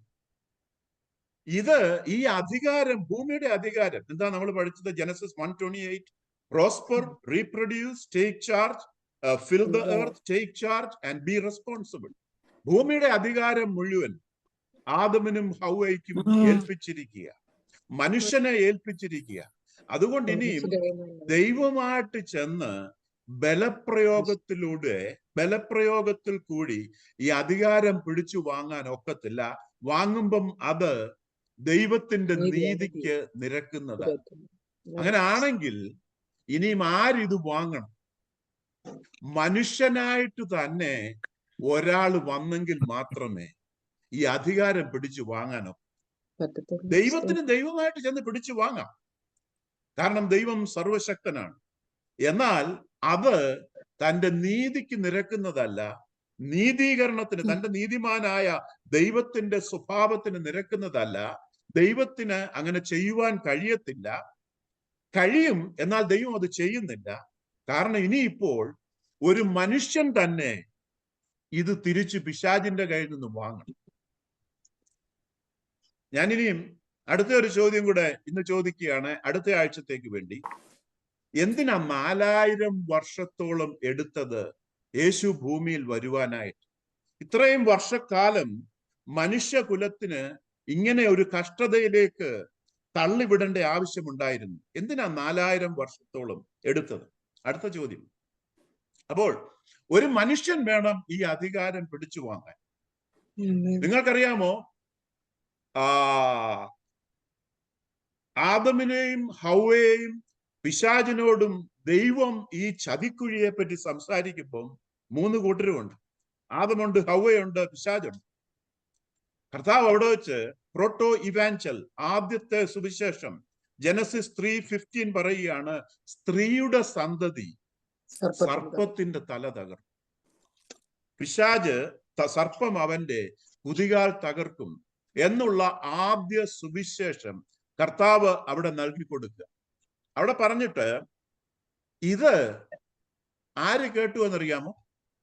പിശാച് കേട്ടു, ആദം കേട്ടു, ഹൗവ കേട്ടു. സ്ത്രീയുടെ സന്തതി. ഹൗവ സ്ത്രീയായിട്ട് അവിടെ നിൽക്കുക. ഹൗവായ്ക്ക് മനസ്സിലായി എന്റെ സന്തതി സർപ്പത്തിന്റെ തല തകർക്കുമെന്ന്. ഏദൻ തോട്ടത്തിന് പുറത്തു വന്നു. സ്ത്രീക്ക് ആദ്യത്തെ മകനുണ്ടായി. ആ മകന്റെ പേര് കെയിൻ. സ്ത്രീ എന്താണ് അവന് പേരിട്ടതെന്നറിയാമോ? ഞാൻ ഒരു ഓൾഡ് ട്രാൻസ്ലേഷനിനകത്ത് ഇപ്രകാരമുണ്ട് എന്ന ഒരു കമന്ററിക്കകത്ത് ഞാനിങ്ങനെ വായിക്കുവാനായിട്ടിടയായി. വേറെ ബൈബിളിലൊന്നും അങ്ങനെ എഴുതിയിട്ടില്ല. സ്ത്രീ താൻ പ്രസവിച്ച മകന് പേരിട്ടു കയീൻ, ദ ലോർഡ്, ദൈവം എന്ന് പേരിട്ടു. കയീൻ എന്ന് അർത്ഥം വരുന്ന ദൈവം എന്ന് സ്ത്രീയെ തൻ്റെ മകന് പേരിട്ടു. കയീൻ അഥവാ ദൈവം. പല ട്രാൻസ്ലേഷനുമാകത്ത് എഴുതിയിരിക്കുന്നത് Eve said, with the help of God I delivered a man and she named him Cain എന്നാ എഴുതിയിരിക്കുന്നത്. എന്നാൽ യഥാർത്ഥത്തിൽ കയീൻ അഥവാ ദൈവം എന്നാണ് അവന് പേരിട്ടത്. കാരണം സ്ത്രീ വിചാരിച്ചു, ഹൗവ വിചാരിച്ചു ഇതാണ് ദൈവം എന്ന്. ഇവനാണ് സർപ്പത്തിന്റെ, ഞങ്ങളെ വഞ്ചിച്ച സർപ്പത്തിന്റെ തല തകർക്കുന്നവൻ ഇവനാണ് എന്ന് വിചാരിച്ചുകൊണ്ട് സ്ത്രീ വിചാരിച്ചു താൻ പ്രസവിച്ച ഈ കുഞ്ഞ് ദൈവമായിരിക്കുമെന്ന്. എന്നാൽ അത് ദൈവമല്ലായിരുന്നുവെന്ന് പിന്നീടുള്ള ചരിത്രത്തിൽ നമുക്ക് വായിക്കുമ്പോൾ നമുക്കറിയാം. ഇനിയും മുൻപോട്ട് പോകട്ടെ. മനുഷ്യനായിട്ട് ഒരാൾ വേണം ഈ അധികാരം പിടിച്ചു വാങ്ങുവാൻ. അബ്രഹാമിനെ ഏൽപ്പിച്ചു നോക്കി. അബ്രഹാം പലയിടത്തും വീണപ്പോൾ പൈശാചികൻ പറഞ്ഞു, ഇവന് കൊടുക്കത്തില്ല, ഇവൻ എൻ്റെ കയ്യിൽ നിന്ന് അധികാരം വാങ്ങാൻ ഒക്കത്തില്ല. നോഹയെ ഏൽപ്പിച്ചു നോക്കി. നോഹ പല തെറ്റുകളിൽ വീണു. അപ്പോൾ പിശാച് പറഞ്ഞു, ഇവനെ കൊണ്ട് എൻ്റെ കയ്യിൽ നിന്ന് അധികാരം ഞാൻ ഇവന് കൊടുക്കത്തില്ല. മോശയെ ഏൽപ്പിച്ചു നോക്കി. മോശ പറഞ്ഞു ഇല്ല, പിശാച് പറഞ്ഞു ഇല്ല, ഇവൻ പാപം ചെയ്തിട്ടുണ്ട്, ഇവന് ഞാൻ അധികാരം കൊടുക്കത്തില്ല. അങ്ങനെ കാലാകാലങ്ങളിലായിട്ട് യെശയ്യാവ് വന്നു, ദാവീദ് വന്നു, അനേക വിശുദ്ധന്മാര് വന്നു.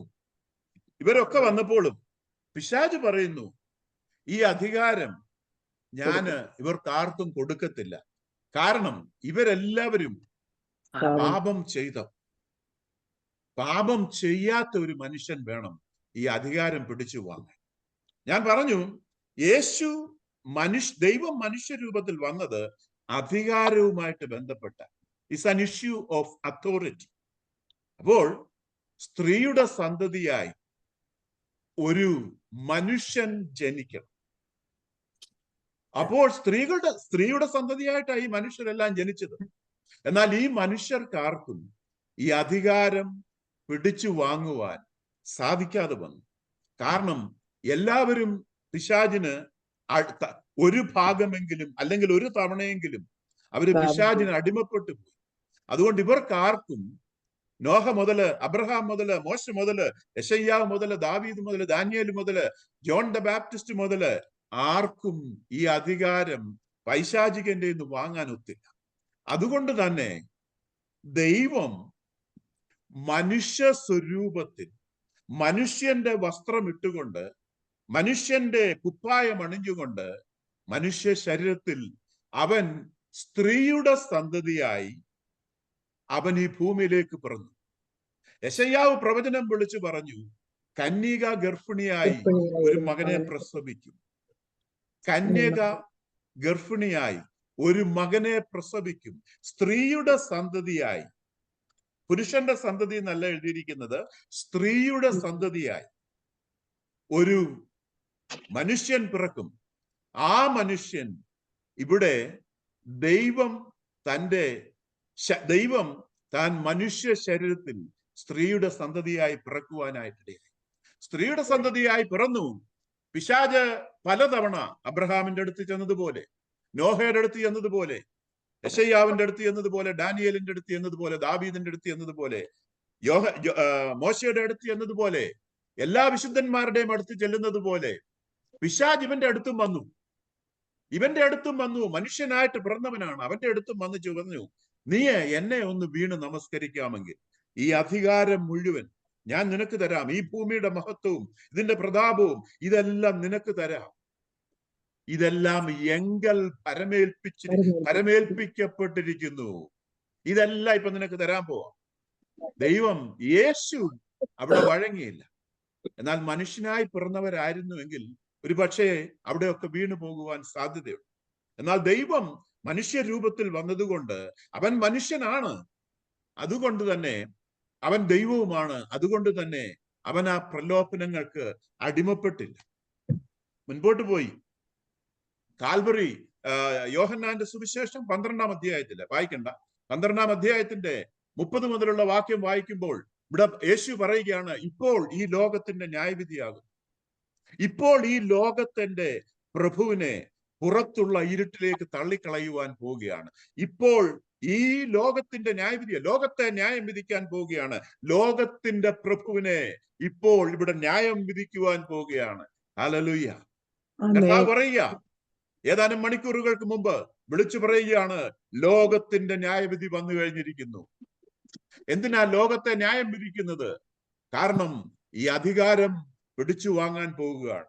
അധികാരം ബലമായി ഒരു മനുഷ്യൻ തന്നെ ചെന്ന് പിടിച്ചു വാങ്ങാൻ പോവുകയാണ്. ദൈവത്തിന് ചെന്ന് പിടിച്ചു വാങ്ങാൻ ഒക്കത്തില്ല. അങ്ങനെ വാങ്ങിയാൽ ദൈവം നീതിമാൻ അല്ലാതെ വരും. അപ്പോൾ ഈ അധികാരം പിടിച്ചു വാങ്ങാനായിട്ട് പോവുകയാണ്. കാൽവറി ക്രൂശിൽ ഈ ലോകത്തിന്റെ പ്രഭുവിനെ പുറത്തുള്ള ഇരുട്ടിലേക്ക് തള്ളിക്കളയുവാൻ പോവുകയാണ്. പുറത്തുള്ള ഇരുട്ടിലേക്ക് പൈശാചികനെ തള്ളിക്കളയുകയാണ് ചെയ്തത്. കാൽവറി ക്രൂശിലെ മരണത്തോടുകൂടി, ആ ഉയർത്തെഴുന്നേൽപ്പോടുകൂടി ഇതാ അധികാരപത്രം തിരികെ വാങ്ങി, ബലമായി തിരികെ വാങ്ങി. അവന്റെ തല അടിച്ചു തകർത്തു. സ്ത്രീയുടെ സന്തതി സർപ്പത്തിന്റെ തല തകർക്കും. തല തകർക്കുമെന്ന് പറഞ്ഞാൽ തല എന്തിനെ കാണിക്കുന്നു? അധികാരത്തെ കാണിക്കുന്നു. പിശാചിനെ ഇല്ലാതാക്കിയെന്നല്ല, തല അധികാരത്തെ കാണിക്കുന്നു. ആ അധികാരം തല തകർത്തു എന്ന് പറഞ്ഞാൽ ആ അധികാരം പിടിച്ചു വാങ്ങി. പിശാചിനെ ഉന്മൂലനാശം ചെയ്തെന്നല്ല, അതിനെയും വെളിപ്പാടിലേ വരുന്നുള്ളൂ. 1000 ആണ്ട് വാഴ്ചയ്ക്ക് ശേഷമേ അത് വരുന്നുള്ളൂ. അപ്പോൾ തല തകർത്തു, അധികാരം പിടിച്ചു വാങ്ങി. മത്തായിയുടെ സുവിശേഷം 28 അതിന്റെ 18 മുതൽ നമുക്ക് വായിക്കാം. 18 മുതൽ 21 വരെ വായിക്കാം. 28-ന്റെ 18 മുതൽ 21. അവർ അസൂയ കൊണ്ടാകുന്നു അവനെ ഏൽപ്പിച്ചത് എന്ന് അവൻ ഗ്രഹിച്ചിരുന്നു. അവനെ ന്യായാസനത്തിൽ ഇരിക്കുമ്പോൾ അവന്റെ ഭാര്യ ആളയച്ച് ആ നീതിമാന്റെ കാര്യത്തിൽ ഇടപെട്ടു. മത്തായിയുടെ സുവിശേഷം 28-ന്റെ 18 മുതൽ. സ്തോത്രം. യേശു അടുത്ത് ചെന്ന്, സ്വർഗത്തിലും ഭൂമിയിലും സകല അധികാരവും എനിക്ക് നൽകപ്പെട്ടിരിക്കുന്നു. ആകയാൽ നിങ്ങൾ പുറപ്പെട്ട് പിതാവിന്റെയും പുത്രന്റെയും പരിശുദ്ധാത്മാവിന്റെയും നാമത്തിൽ സ്നാനം കഴിപ്പിച്ചും ഞാൻ നിങ്ങളോട് കൽപ്പിച്ചതൊക്കെയും പ്രമാണിപ്പാൻ തക്കവണ്ണം ഉപദേശിച്ചും കൊണ്ട് സകല ജാതികളെയും ശിഷ്യരാക്കിക്കൊള്ളുവീൻ. ഞാനോ ലോകാവസാനത്തോളം എല്ലാ നാളും നിങ്ങളോട് കൂടെയുണ്ട് എന്നറിയിച്ചു.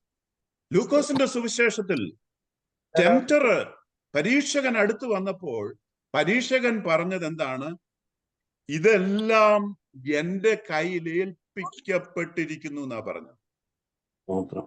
ഇപ്പോൾ ഇവിടെ കർത്താവ് തന്റെ അസെൻഷന് മുമ്പ്, സ്വർഗാരോഹണത്തിന് മുമ്പ്, ഉയർത്തെഴുന്നേറ്റ കർത്താവ് തന്റെ സ്വർഗാരോഹണത്തിന് മുമ്പ് ശിഷ്യന്മാരോട് പറയുകയാണ്, സ്വർഗത്തിലും സ്വർഗ്ഗത്തിലും ഭൂമിയിലും ഭൂമിയിലും സകല സകല അധികാരവും എനിക്ക് എനിക്ക് നൽകപ്പെട്ടിരിക്കുന്നു. അപ്പോൾ ഇവിടെ ഒരു ട്രാൻസാക്ഷൻ നടന്നു കഴിഞ്ഞു. ക്രൂശീകരണത്തിനും ഉയർത്തെഴുന്നേൽപ്പിനും ഇടയിലായി ഒരു ട്രാൻസാക്ഷൻ നടന്നു കഴിഞ്ഞു. ഭൂമിയുടെ ഭരണാധികാരിയുടെ ചിറകൊടിഞ്ഞു, അവന്റെ തല തകർക്കപ്പെട്ടു. ഭൂമിയുടെ പ്രഭുവിനെ, ഭൂമിയുടെ അധികാരം കൈയാളിയ പ്രഭുവിനെ ഇപ്പോൾ പുറത്തുള്ള അന്ധകാരത്തിലേക്ക് തള്ളിക്കളഞ്ഞിരിക്കുകയാണ്. അധികാരം ബലമായി പിടിച്ചു വാങ്ങി. ഇപ്പോ കർത്താവ് പറയുക, സ്വർഗത്തിലും ഭൂമിയിലുമുള്ള സകല അധികാരവും എനിക്ക് നൽകപ്പെട്ടിരിക്കുന്നു. അതുകൊണ്ട് നിങ്ങൾ പുറപ്പെട്ട്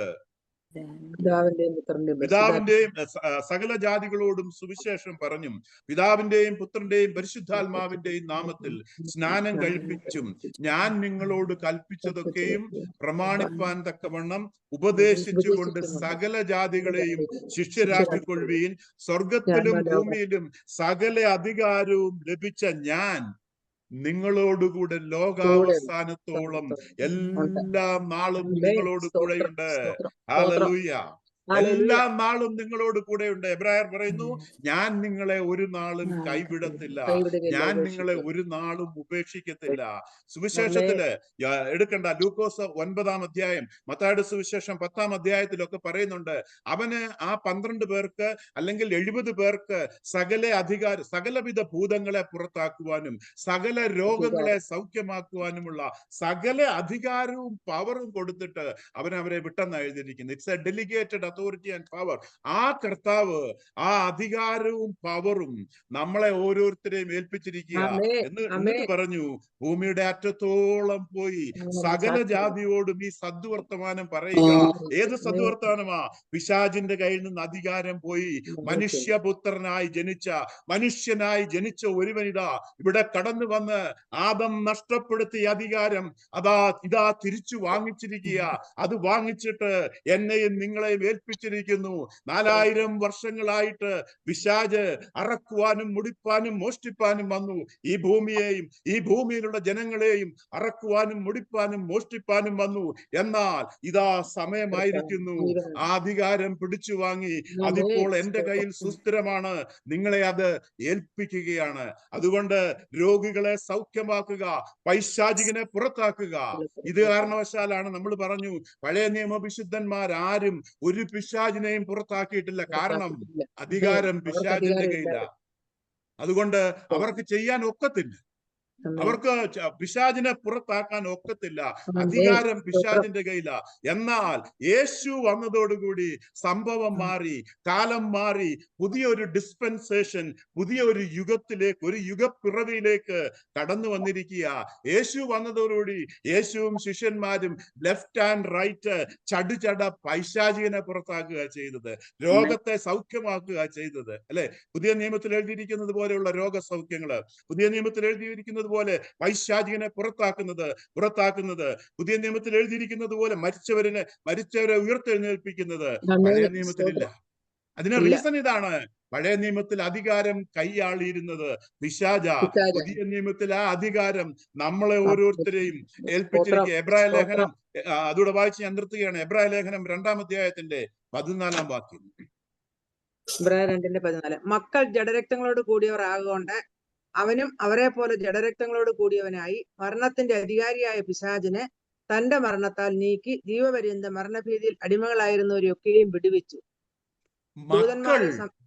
മക്കൾ ജഡരക്തങ്ങളോട് കൂടിയവർ ആയതുകൊണ്ട് അവരെ പോലെ ജഡം ധരിച്ച് അവരെ പോലെ മരണത്തിന് ഏൽപ്പിച്ചു കൊടുത്തിട്ട് മാത്രമേ ഇവരെ വീണ്ടെടുക്കാൻ പറ്റത്തുള്ളൂ. കർത്താവ് മനുഷ്യനായിട്ട് ഭൂമിയിലേക്ക് വന്നു. അപ്പോൾ കർത്താവ് ഭൂമിയിലേക്ക് വന്നതിന്റെ പ്രധാന വിഷയം ഈ അധികാരം പിടിച്ചു വാങ്ങുക, അത് വീണ്ടും മനുഷ്യനെ ഏൽപ്പിക്കുക എന്നുള്ളതാണ്. പാപം ക്ഷമിക്കുക എന്നുള്ളതൊക്കെ ഇതുമായിട്ട് ബന്ധപ്പെട്ട് കിടക്കുന്നതും നമ്മളെ രക്ഷിക്കുന്നത് എങ്ങനെ?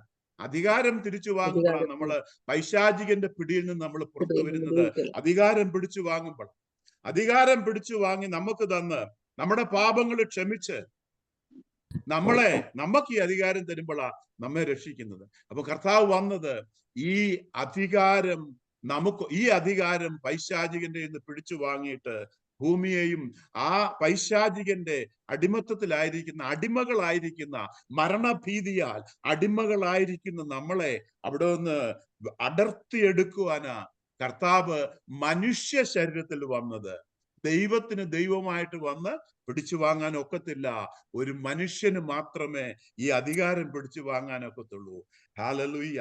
നമുക്ക് കർത്താവിനെ എത്രമാത്രം ഇതുമൂലം നമുക്ക് അവനെ സ്തുതിച്ചാലൊക്കും, അവൻ എത്രമാത്രം മഹത്വം കരയറ്റാനൊക്കും. ഇനി അടുത്ത ആഴ്ചത്തെ ക്വസ്റ്റിനോട് ഞാൻ പറയാം. അടുത്ത ആഴ്ചത്തെ ചോദ്യം ഇനി എന്തുകൊണ്ടായി 4000 വർഷങ്ങൾ എടുത്തത്?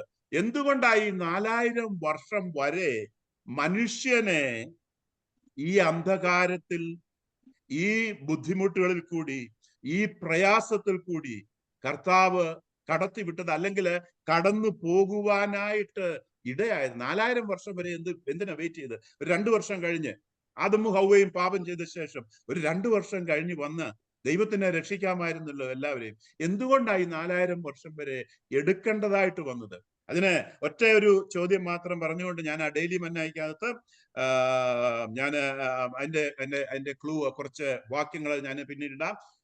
ഇങ്ങനെ ജനസിസ് 1:3 വായിക്കുന്നു, God said let there be light. വെളിച്ചം ഉണ്ടാകട്ടെ എന്ന് ദൈവം പറഞ്ഞു. വെളിച്ചം ഉണ്ടായി. വെളിച്ചം ഉണ്ടാകട്ടെ എന്ന് ദൈവം പറഞ്ഞു.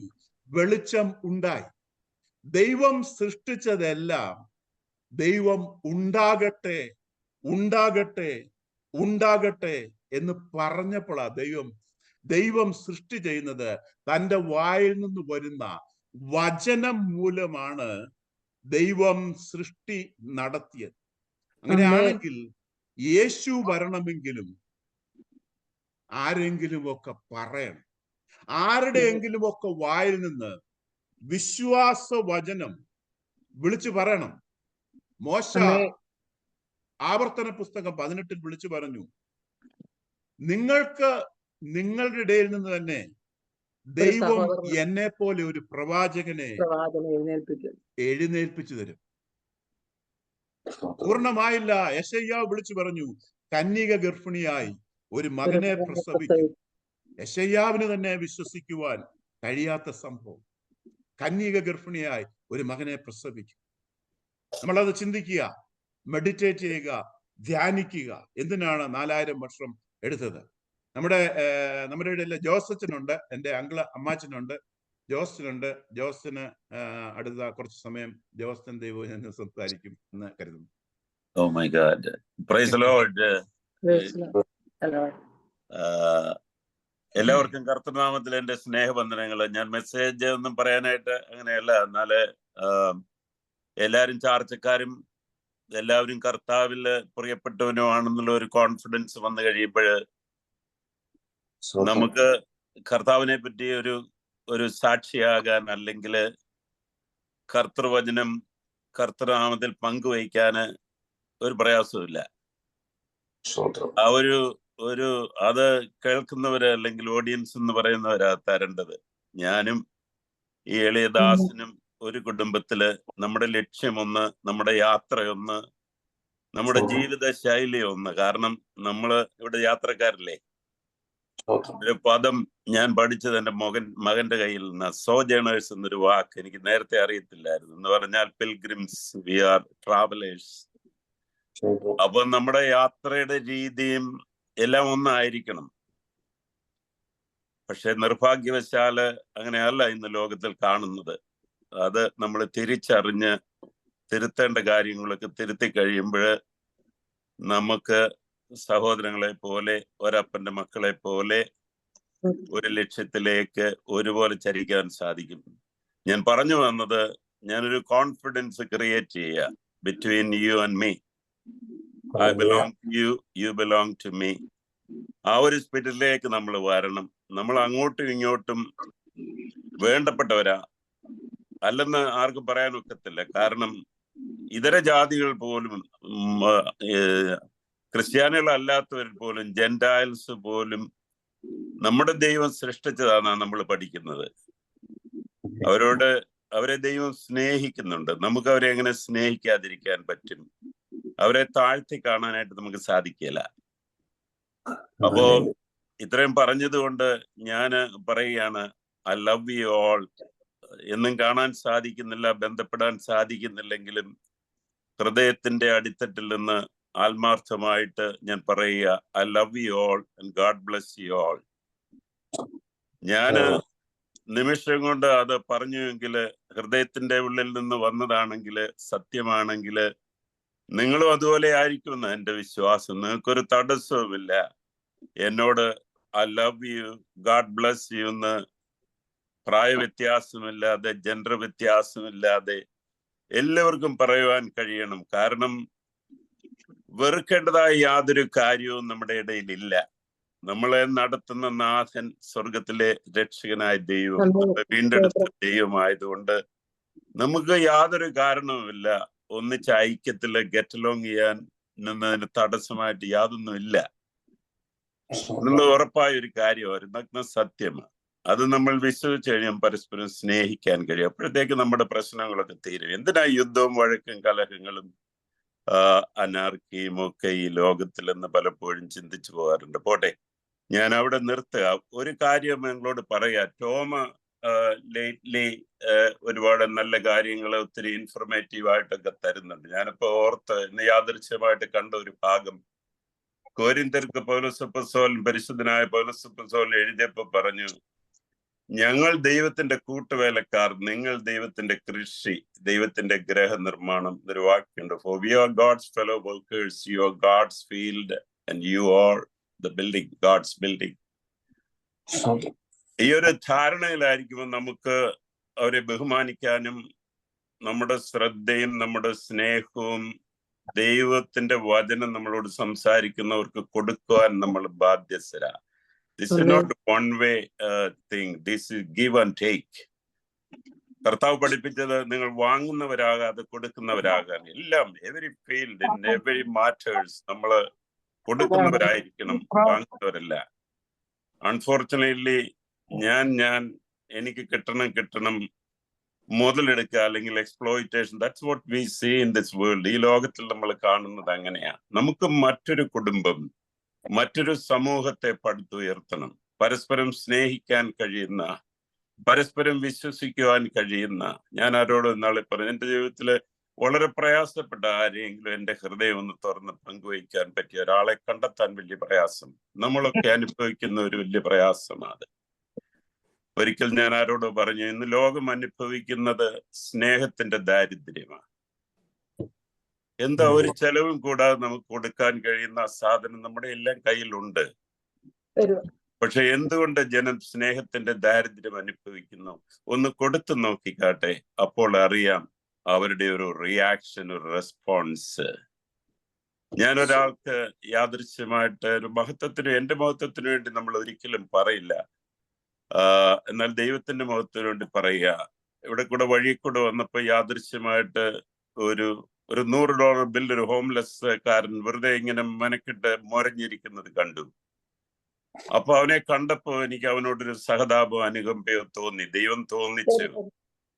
അപ്പോഴ് ഞാൻ അവനെ വിളിച്ചപ്പോ അവൻ ചാടി എഴുന്നേറ്റ്, ചെറുപ്പക്കാരനാണ്, വെളുപ്പൻ്റെ ഒരു പട്ടിയൊക്കെ ഉണ്ട് അവന്റെ ഇവിടെ. എന്നാൽ അവന്റെ ഇരിപ്പ് കണ്ടപ്പോ എനിക്ക് തോന്നി ഹി ഡിസേർവ് സംതിങ് എന്ന് വിചാരിക്കുകയും എന്റെ വാലറ്റിൽ ഒരു $100 എങ്ങനെ വന്നിട്ടുണ്ട് 2 ദിവസത്തിന് മുമ്പ്. അതെടുത്ത് അങ്ങോട്ട് കൊടുത്തപ്പം അവനൊരു അലറി മൈ ഗാഡ് എന്ന് പറഞ്ഞ് എന്റെ കൈ പിടിച്ച് അവൻ മുത്തി. അവൻ ദൈവത്തെ കണ്ടു, ഞാനും ദൈവത്തെ കണ്ടു. വയ്യോളം വരുന്നപ്പോ നമ്മുടെ ഒരു പയ്യൻ ഒരിക്കൽ ഇങ്ങനെ വേഷം മാറി, അവര് ചുമ്മാ കള്ളത്തരമാണെന്നറിയാൻ അവരുടെ കൂട്ടത്തിൽ പോയി ഒരു നൈറ്റോ 2 നൈറ്റോ താമസിച്ച് ഒരു ദിവസം കിട്ടിയത് $2.75 എന്ന് പറഞ്ഞു. അങ്ങനെ ഇരിക്കുന്നവർക്ക് ഒരു പ്രതീക്ഷിക്കുന്നതിലുപരിയായി ഒരു സർപ്രൈസ് ബ്ലെസ്സിങ് കിട്ടിയപ്പോ അവൻ അലറിപ്പോയി. സ്വർഗം നിശ്ചയമായും കാണും. നമ്മളെ ഏൽപ്പിച്ചിരിക്കുന്ന താലന്ത്, നമുക്ക് തന്നിരിക്കുന്ന അനുഗ്രഹങ്ങളെ നമ്മള് പങ്കുവയ്ക്കണം. റിലീസ് ആൻഡ് റിസീവ് എന്നൊരു പ്രിൻസിപ്പിൾ ഉണ്ട്. നമ്മള് റിലീസ് ചെയ്യുക, അപ്പോൾ അറിയാതെ നമ്മുടെ വാലറ്റ് നിറഞ്ഞുകൊണ്ടിരിക്കും. അപ്പൊ നമ്മൾ കൂടുതൽ ചെയ്യും, അപ്പൊ കൂടുതൽ മസിൽ നമുക്ക് കിട്ടും, കൂടുതൽ ആരോഗ്യം എന്ന് പറഞ്ഞാൽ ഫിസിക്കൽ ആരോഗ്യമല്ല, ആത്മീയ ആരോഗ്യം. ഞാൻ മുമ്പേ പറഞ്ഞല്ലോ, അങ്ങനെ ഒരു കോൺഫിഡൻസ് നിങ്ങൾ തന്നാൽ ഇങ്ങനെ പറഞ്ഞ് ഇങ്ങനെ പോയിക്കൊണ്ടിരിക്കും. ഞാൻ പറയണമെന്ന് ആഗ്രഹിച്ച ഒരു വാക്യം, ഞാൻ 2-3 ദിവസം മുമ്പ് എബ്രായ ലേഖനം വായിച്ചുകൊണ്ടിരുന്നു. അതിനുശേഷം ദിനവൃത്താന്തം വായിക്കാനുണ്ടായിരുന്നു. 1 ദിനവൃത്താന്തം, 2 ദിനവൃത്താന്തം വായിച്ചു. അത് വായിച്ചപ്പം പോകേണ്ടവർക്കൊക്കെ പോവാം കേട്ടോ, ഇരിക്കാൻ സമയമുള്ളൂ ഇരുന്നാൽ മതി. ഞാൻ I am ready, but I am going to say this one thing. ദാവീദിന്റെ പാളിച്ച, ദാവീദിനെ പറ്റിയ അബദ്ധം, വലിയ മേജറായിട്ടുള്ള ദൈവം കൺസേൺ ആയിട്ടിരുന്ന ഒരു അബദ്ധം എല്ലാവർക്കും അറിയാം. ദാവീദിനോട് എവിടെയാ പറഞ്ഞത്, ബിക്കോസ് വി ഡിഡ്, നീ മരിക്കയില്ല. നാഥാൻ പ്രവാചകൻ വന്ന് 2 ശമൂവേൽ 12:14 നാഥാൻ വന്നിട്ട് പറഞ്ഞു, കർത്താവ് നിന്റെ പാപം മോചിച്ചിരിക്കുന്നു, നീ മരിക്കയില്ല. എങ്കിലും നിന്റെ പ്രവൃത്തി കർത്താവിന്റെ ശത്രുക്കൾക്ക് ദൂഷണം പറയുവാൻ കാരണമാക്കിയത് കൊണ്ട് നിനക്ക് ജനിച്ചിരിക്കുന്ന കുഞ്ഞ് മരിച്ചു പോകും എന്ന് പറഞ്ഞു. നാഥാൻ തന്റെ വീട്ടിലേക്ക് പോയി. അവിടെ എന്നെ ആകർഷിച്ചതായ ഒരു ഭാഗം, ഈ പ്രവൃത്തി കർത്താവിന്റെ ശത്രുക്കൾക്ക് ദൂഷണം പറയുവാൻ കാരണമാക്കിയത് കൊണ്ട് നിനക്ക് ജനിച്ചിരിക്കുന്ന കുഞ്ഞ് മരിച്ചു പോകുമെന്ന് പറഞ്ഞു. പിന്നെ ടോം ആദാമിനെയും ഹവ്വായെയും പറ്റിയും പറഞ്ഞപ്പോഴ്, അവിടെ പാപം കടന്നു വന്നപ്പോഴ് ദൈവത്തിന് അത് സഹിക്കാനായില്ല. ദൈവത്തിനെ ലജ്ജിപ്പിക്കുകയാ, നമ്മൾ നിന്ദിക്കുകയാ, ദൈവത്തെ കളിയാക്കുന്ന ഒരു പ്രക്രിയ അവിടെ നടക്കുക. അന്നും എന്നും എന്നും നാം ഒരു പാപം ചെയ്യുമ്പോൾ നമ്മുടെ ദൈവത്തെ നാണിപ്പിക്കുകയാ, ശത്രുവിന്റെ മുൻപിൽ, ശത്രുവിന്റെ കയ്യിൽ ആയുധം കൊടുക്കുകയാ, ദൈവത്തെ പുച്ഛിക്കുവാൻ, തുച്ഛീകരിക്കുവാൻ. അല്ലേ? നമ്മളിത് മനസ്സിലാക്കണം. ജീവിതം കൊണ്ട് ആ ഒരൊറ്റ വാക്യമേ പറയണമെന്ന് ഞാൻ ആഗ്രഹിക്കുന്നുള്ളൂ. കാരണം ഇന്നും അത് തുടർന്നുകൊണ്ടിരിക്കുക. പാപമില്ലാത്ത ജീവിതം നയിക്കണം. നമ്മള് ഓരോ ദിവസവും വളർന്നുകൊണ്ടിരിക്കുക. കുഞ്ഞു വളരുന്നവര്, യങ് പീപ്പിള്, യൂത്ത് ഒക്കെ പറയും, we got long way to go. ഇന്ന് മനുഷ്യര്, ദൈവമക്കളും മനുഷ്യമക്കളും ഒക്കെ ജീവിക്കുന്നത്, ഞങ്ങളുടെ ജീവിതം ഇവിടെ ആയിരിക്കും സ്ഥിരമായിട്ട്. ഞാൻ ആദ്യം ഒരു വാക്ക് പറഞ്ഞു, സോജേണേഴ്സ്, പരദേശികള്, യാത്രക്കാര് എന്നുള്ള കാര്യം അറിഞ്ഞോ അറിയാതെയോ നമ്മൾ അവഗണിച്ചു പോവുകയും മറക്കുകയും ചെയ്തിട്ട് ഈ ലോകത്തിന്റെ ബാന്ധവങ്ങൾ എന്ന് പറയുന്ന കെട്ടിനകത്ത് പിണഞ്ഞു കിടക്കുകയാ. യാത്ര പോകുന്നത് കണ്ടാല് ഇവന് ഒരുപാട് സമയം കയ്യിലുണ്ട്, അല്ലെങ്കിൽ ഇവൾക്ക് ഒരുപാട് സമയം കയ്യിലുണ്ട്, അല്ലെ ഇവിടെ സ്ഥിരമായിട്ട് താമസിക്കുന്നതാ, വെക്കുന്ന ഒരു വീടിന് ഒരുപാട് പില്ലേഴ്സും ഒക്കെ വെച്ച് ഒരിക്കലും അത് വീഴാത്തതുപോലെയൊക്കെ നല്ല ഭദ്രമായിട്ട്, നല്ല ബലമായിട്ട് അത് ഉണ്ടാക്കുകയാ. ഒരുപാട് പൈസ ചെലവാക്കി. ഇന്നാള് 30 പിയേഴ്സ് ഇടുന്നതിന് 1-ന് 500 മറ്റോ. അപ്പം എന്നോട് ഒരാൾ പറഞ്ഞു 150 പിയേഴ്സ് ഇട്ടാ വെച്ചിരിക്കുന്നു പറഞ്ഞു. ഒരിക്കലും അത് അനങ്ങലെന്ന് പറഞ്ഞു. പോക്ക് കണ്ടാ തോന്നുന്നു ഇവിടെ ആയിരിക്കും താമസമെന്ന്. 70-80 എന്നാ കർത്താവ് പറഞ്ഞിരിക്കുന്നത്. അത് മറന്നു പോകുന്നു. നമ്മള് എന്താ മറന്നു പോകുന്നത്? നമ്മളെ ഇവിടോട്ട് ആക്കിയതാ താൽക്കാലികമായിട്ട്. കുറച്ചുനാൾ ഇവിടെ ജീവിക്കുക. നമുക്ക് ദൈവം ഒരു ദൗത്യം തന്നു, ഒരു പർപ്പസ് തന്നു. അതിലേക്കൊന്നും ഞാൻ കടക്കുന്നില്ല. പാപം ചെയ്യാതെ ജീവിക്കണം, ദൈവത്തെ സന്തോഷിപ്പിക്കണം, ദൈവത്തിന്റെ ദാസന്മാരെ സ്നേഹിക്കണം. നമ്മൾ പരസ്പരം 2 കൽപ്പനകളിലെല്ലാം അടങ്ങിയിരിക്കുന്നു പറഞ്ഞു. പൗലോസ് അപ്പോസ്തലൻ പറഞ്ഞു, സ്നേഹത്തിൽ സകല ന്യായപ്രമാണവും അടങ്ങിയിരിക്കുന്ന പൗലോസ് അപ്പോസ്തലൻ പറഞ്ഞിട്ടുണ്ട്. സ്നേഹിക്കാൻ പറ്റുമെങ്കിൽ അതിൽ സകല കൽപ്പനകളുമായി സ്വർഗത്തിൽ സന്തോഷമായി, പുത്രൻ തമ്പുരാന് സന്തോഷമായി, പരിശുദ്ധാത്മാവിന് സന്തോഷമായി, പിതാവാം ദൈവം അതിലേക്ക് ഉപരിയായി സന്തോഷിക്കുന്നു. അതിന് കാരണഭൂതര് ഞാനും നിങ്ങളും ആകണം. ഒരവസരത്തിന് വേണ്ടി നോക്കി പാർത്തിരിക്കണം. എങ്ങനെ എൻ്റെ കർത്താവിനെ സന്തോഷിപ്പിക്കുവാൻ സാധിക്കും എന്നുള്ള ഒരു തിടുക്കം, ഒരു തീഷ്ണത നമ്മിൽ ഉടലെടുക്കണം. ഒരിക്കല് ഒരു സുഹൃത്ത് എന്നോട് പറഞ്ഞു, അവരുടെ പള്ളിയില്, എവിടാന്ന് ഞാൻ പറയുന്ന, ഒരു ബിഷപ്പ് ഇങ്ങനെ ഇരുന്നപ്പം ഇടവക ജനങ്ങളൊക്കെ ചെളി വാരി എറിയാൻ തുടങ്ങി. അപ്പൊ ബിഷപ്പ് ചോദിച്ചു, എനിക്കിവിടെ ആരും ഇല്ലയോ എന്ന്. എന്നോട് പുള്ളി പറഞ്ഞു, ഉടനെ എൻ്റെ ജോസേ കുരിശ് എടുത്ത് നോക്കി പൂരെ അടിയായിരുന്നു എന്ന് പറഞ്ഞു. അപ്പോഴത്തേനും അത് പുറത്തോട്ട് വ്യാപിച്ചു. ആരണ്ടൊരു കല്ലൊക്കെ എടുത്തോണ്ട് ഒരുത്തിന്റെ തലയിലൊക്കെ ഇഴിച്ചെന്നൊക്കെ പറഞ്ഞു കേട്ടു. എന്തോ ഒരു തീഷ്ണതയാ. ഞാൻ പലപ്പോഴും ഈ ലോകത്തിലേക്ക് കണ്ണും കാതും തുറന്ന് നോക്കുമ്പോൾ ഓർക്കും, കർത്താവ് ചോദിക്കും, എനിക്കിവിടെ ആരും ഇല്ലയോ എന്ന്. അടിയുണ്ടാക്കാനല്ല, കർത്താവിന് വേണ്ടി സാക്ഷിയായിരിക്കാൻ, തിന്മ ചെയ്യാനല്ല, നന്മ കൊണ്ട് തിന്മയെ ജയിക്കാൻ, ക്ഷമിക്കാൻ, മറ്റുള്ളവരെ സ്നേഹിക്കാൻ, ആദരിക്കാൻ, എന്നെക്കാൾ ശ്രേഷ്ഠനെന്ന് എണ്ണുവാൻ, താണു കൊടുക്കുവാൻ. ഹ്യൂമിലിറ്റി. ദാവീദ് മോനെ ഉപദേശിച്ചപ്പോ പറഞ്ഞു, മോനെ നീ വിശ്വസ്തനായിരിക്കണം. Loyal heart, loyalty and what is the other word I'm not getting. നല്ല മനസ്സും, willing heart, willing mind and a loyal heart. willingly and cheerfully ദൈവത്തെ സ്നേഹിക്കണം, എല്ലാവരെയും സ്നേഹിക്കണം. ദൈവം എപ്പോഴും ചോദിക്കുന്നു, എനിക്കിവിടെ ആരും ഇല്ലയോ? മറ്റൊരു സാഹചര്യം, മനുഷ്യ മക്കള്, ലോകത്തിന്റെ പ്രഭുവിന്റെ മക്കള് അവിടെ നിന്നോട് ചോദിച്ചു, എനിക്കാരുമില്ലെന്ന് അവർ പരസ്പരം തല്ലിച്ചതച്ചു.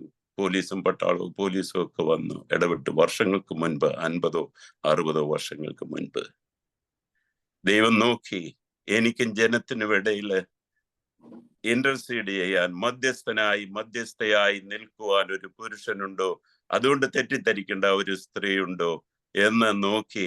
ആരെയും കണ്ടില്ല. ആ വചനം നമ്മുടെ ശ്രദ്ധയിൽ പെടുമ്പോൾ എഴുന്നേൽക്കണം. കർത്താവേ, ഞാൻ നിനക്ക് വേണ്ടി, നിനക്കും ജനത്തിനും ഇടയില് മധ്യസ്ഥയായി നിൽക്കുവാൻ ഞാൻ തീരുമാനം എടുത്തിരിക്കുന്നു. പൊടുന്നനെ എടുത്തിരിക്കണം.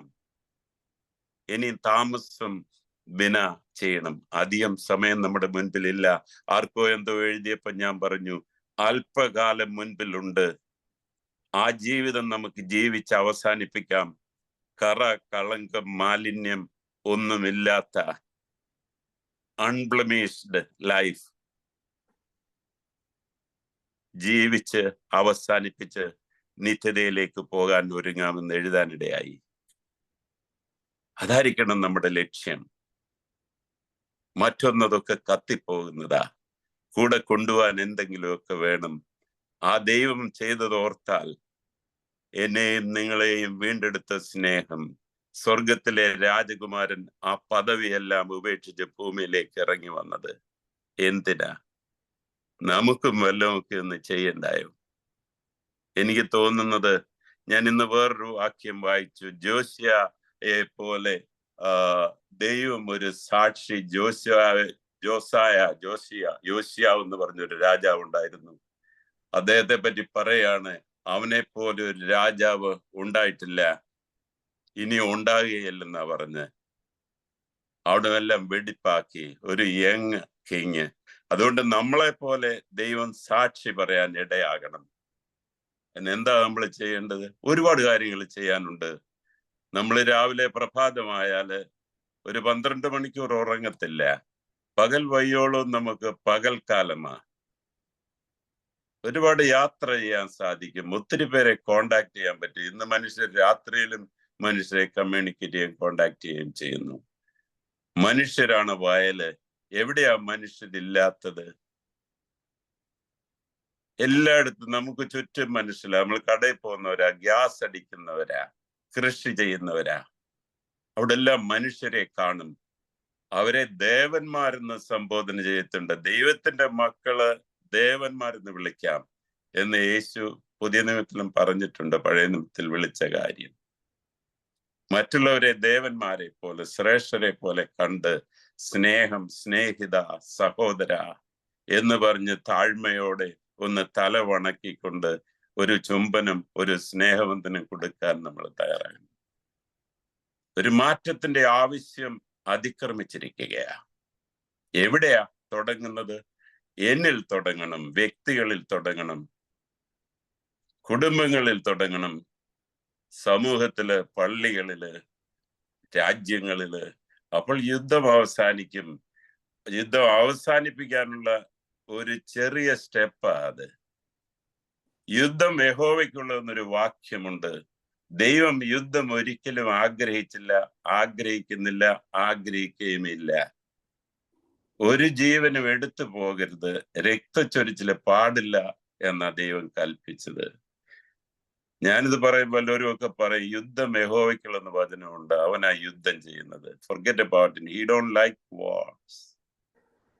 നമ്മളാ ഇത് ചെയ്യുന്നത്. അത് അവസാനിപ്പിക്കാൻ എന്തെങ്കിലും ഒരു വിരലെങ്കിലും അനക്കണം. എന്താണ് പറയുന്നത്? പീസ് മേക്കേഴ്സ് ആകണം എന്ന് ദൈവം ആഗ്രഹിക്കുന്നെങ്കിൽ ദൈവം യുദ്ധം ആഗ്രഹിക്കുന്നവനല്ല, വഴക്ക് ആഗ്രഹിക്കുന്നവനല്ല. അവനെ സ്നേഹിക്കണം, അവന്റെ പ്രമാണങ്ങളെ സ്നേഹിക്കണം, അവയെ ആചരിക്കണം. ഇങ്ങനെ പോവുക. 9:09 അതുകൊണ്ട് ഞാൻ നിർത്തുക. ഞാൻ വിചാരിച്ചു 1 മണിക്കൂറായിരിക്കും. താമസിച്ച് കയറിയതിന് എന്നോട് ക്ഷമിക്കണം. എല്ലാവരെയും ആത്മാവിൽ ദർശിക്കുന്നുണ്ട്. ഇടപെടാനോ വിളിക്കാനോ കാണാനോ ബന്ധപ്പെടാനോ സാധിച്ചില്ലെങ്കിലും നമ്മള് ദൈവത്തിന് നമ്മുടെ ജീവിതം കൊടുത്തു കഴിയുമ്പോൾ നമ്മുടെ ഈ കൊച്ചു തലകള് ഒത്തിരി മെമ്മറീസ് കീപ്പ് ചെയ്യാനും കാണാനും ഡാറ്റാസ് സ്റ്റോർ ചെയ്യാനും പറ്റുന്ന കമ്പ്യൂട്ടറാ നമ്മുടെ ഈ കൊച്ചു കൊച്ചു തലകള്. നമ്മള് സ്വയം അണ്ടർ എസ്റ്റിമേറ്റ് ചെയ്യരുത്. നമ്മുടെ ഐഡന്റിറ്റിയില്, നമ്മുടെ വ്യക്തിത്വത്തില് നമുക്ക് കോൺഫിഡൻസ് ഉണ്ടാവണം. You be confident in yourself.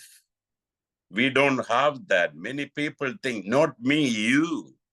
They push it, they roll it to someone else. No. Have confidence in you. ഞാൻ എന്നൊരു വ്യക്തി, ഞാൻ കർത്താവിന്റെ പൈതല് എന്ന് അഭിമാനത്തോടെ, ധൈര്യത്തോടെ പറയുവാൻ ഇടയാകണം. ദൈവമാകണ്ട, ദൈവ പൈതലാകണം, ദൈവത്തിന്റെ ശിഷ്യനാകണം. ടോം പറഞ്ഞു, ഈ വചനം പറയുവാൻ നമുക്കെല്ലാവർക്കും ഉത്തരവാദിത്വമുണ്ട്. ദൈവം ഏൽപ്പിച്ചു, ശിഷ്യന്മാരെ മാത്രമല്ല, എന്നെയും അനിയനെയും തമ്പിച്ചാനെയും കേൾക്കുന്ന എല്ലാവരെയും, ടോമിനെയും ഒക്കെ ദൈവം ഏൽപ്പിച്ചതാ. അവസരങ്ങൾ നമ്മുടെ മുന്നേ കൂടെ കടന്നു പോകാറുണ്ട്. ഇല്ലെന്നാർക്കും പറയാൻ ഒക്കുകയില്ല. ഞാൻ പറഞ്ഞല്ലോ, നേരം വെളുത്താൽ ഒന്ന് ഇറങ്ങ്, നടന്ന് അല്ലെങ്കിൽ വണ്ടിയുമായിട്ട് അല്ലെങ്കിൽ എങ്ങനെയെങ്കിലുമൊക്കെ പുറത്തോട്ടിറങ്ങുക. അവസരങ്ങൾ നമ്മെ തേടി നമ്മളെ ക്രോസ് ചെയ്തു പോവുക. തിരിച്ചറിയാനുള്ള കാണുന്ന കണ്ണും കേൾക്കുന്ന ചെവിയും വിവേചിച്ചറിയുവാൻ കഴിയുന്ന ഹൃദയത്തിന്റെ ഉടമകളായി മാറുമെങ്കിൽ അവസരം സുലഭമായി നമ്മുടെ മുൻപിലുണ്ട്. ഈ വയലില് ഒന്നിനും കുറവില്ല, കൃഷി ചെയ്യാൻ ഇടമുണ്ട്. ഇന്ന് വലിയ യുദ്ധം നടന്നുകൊണ്ടിരിക്കുക. ഭാരം നമുക്കുണ്ടാവണം. ഇസ്രായേൽക്കാരെ മാറ്റി മാത്രമല്ല, എല്ലാവരും പലസ്തീൻകാരും ഹെസ്ബുള്ളക്കാരും എല്ലാം ദൈവത്തിന്റെ മക്കളാ. ഈ വേദോത്സവത്തിൽ നമ്മൾ പഠിക്കുന്ന യഹോവയായ ദൈവം സൃഷ്ടിച്ചവരും ദൈവം വീണ്ടെടുത്തവരുമായ മക്കളാ. ഒരു മനുഷ്യരുടെ മക്കളായിട്ട് അല്ലെങ്കിൽ ലോകത്തിന്റെ പ്രഭുവിന്റെ മക്കളായി ജീവിച്ചു പോകുന്നു. അറിഞ്ഞോ അറിയാതെയോ, അവരുടെ കുറ്റം കൊണ്ടോ ആരെങ്കിലുടെയോ ഒക്കെ കുറ്റം കൊണ്ടോ അതിൽ നിന്ന് വിമുക്തി പ്രാപിപ്പാൻ തക്കവണ്ണം നമ്മള് ഇടിവിൽ നിന്നുകൊണ്ട് പ്രാർത്ഥിക്കണം. ഞാൻ ഇത്ര ഉപദേശ രൂപത്തിൽ പറഞ്ഞെന്ന് വിചാരിച്ച് എന്നെ ഒരു വിശുദ്ധനായിട്ട് കാണരുത്. ഞാൻ നിങ്ങളെ പോലെ സാധാ മനുഷ്യൻ മാത്രമാ, ബലഹീനനാ, കുറവുകളുണ്ട്. പക്ഷെ പഠിച്ചുകൊണ്ട് കുറവുകളോട് ദിനം തോറും എണ്ണി എണ്ണി യാത്ര പറഞ്ഞുകൊണ്ട് മുന്നോട്ട് നീങ്ങുകയാ. നമുക്ക് ഒന്നിച്ച് യാത്ര ചെയ്യാം. ജീവന്റെ തുറമുഖത്ത് നിത്യതയില് നിത്യപിതാവിനോടൊപ്പം ആയിരിക്കുന്നതുവരെയും യാത്ര തുടരാം. ഇത് സുഗമമാക്കി തീർക്കാം. ഈ യാത്രയിൽ എന്തിനാ ബുദ്ധിമുട്ടുകളെ ക്രിയേറ്റ് ചെയ്യുന്നത്? അവയോടൊക്കെ യാത്ര പറഞ്ഞിട്ട് ടോം പറയുന്ന പോലെ കർത്താവിൽ സന്തോഷിച്ച് ഇച്ചിരി പാട്ടുമൊക്കെ പാടി ദൈവത്തെ സ്തുതിച്ചുകൊണ്ട് ഒന്നിച്ച് യാത്ര ചെയ്യുമ്പോൾ നടപ്പിന്റെ ക്ഷീണം നമ്മൾ അറിയില്ല. നമ്മൾ അറിയുന്നതാ. ഈ ലോകത്തിൽ യാത്ര ചെയ്യുമ്പോൾ 5-6 പേര് കമ്പനി ഉണ്ടെങ്കിൽ ഒരു നൊമ്പരോ അറിയത്തില്ല. നല്ല എനർജൈസ്ഡ് ആകും നമ്മള്. അതുകൊണ്ട് ആ ദിവ്യ എനർജി, ഡിവൈൻ എനർജി പ്രാപിച്ച് കർത്താവിന്റെ ഫോളോവേഴ്സ് ആയിട്ട്, അവന്റെ ശിഷ്യന്മാരായിട്ട്, അവന്റെ ദാസന്മാരായിട്ട്, അവന്റെ അടിമയായിട്ട്, സ്വാതന്ത്ര്യത്തിന് എല്ലാ സ്വാതന്ത്ര്യത്തിനും അവകാശികളായിട്ട് സന്തോഷത്തോടെ മുന്നേറാം. എല്ലാവർക്കും വീണ്ടും എൻ്റെ സ്നേഹവന്ദനങ്ങൾ. എൻ്റെ ശിരസ് വണക്കുന്നു. നിങ്ങൾ എന്നെ അനുഗ്രഹിക്കണം. നമ്മൾ പരസ്പരം അനുഗ്രഹിക്കണം. നമ്മളല്ല, നമ്മിൽ ജീവിക്കുന്ന ജീവനുള്ള ദൈവത്തിന്റെ ആത്മാവ് അനുഗ്രഹം പങ്കുവയ്ക്കുന്നത്, പരസ്പരം അനുഗ്രഹിക്കുന്നത്. ഞാൻ എവിടെയോ വായിച്ചു, ചിന്ത മനുഷ്യന്റേതും വായിൽ നിന്ന് പുറപ്പെടുന്ന ശബ്ദം ദൈവത്തിൻ്റെതുമെന്ന് വായിച്ചു. സലോമോന പറഞ്ഞെന്ന് തോന്നുന്നു.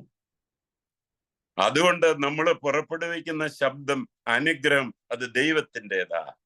അതുകൊണ്ട് അനുഗ്രഹിക്കാൻ അവകാശമില്ല എന്നാരും തെറ്റിദ്ധരിച്ചു പോകരുത്. യാക്കോബ് പറഞ്ഞു, അല്ലെ ഇസഹാക്ക് പറഞ്ഞു, എൻ്റെ ആത്മാവ് നിന്നെ അനുഗ്രഹിക്കുന്നതിന് വേണ്ടി. ആരാ ഈ ആത്മാവ്? ദൈവത്തിന്റെ ആത്മാവ്.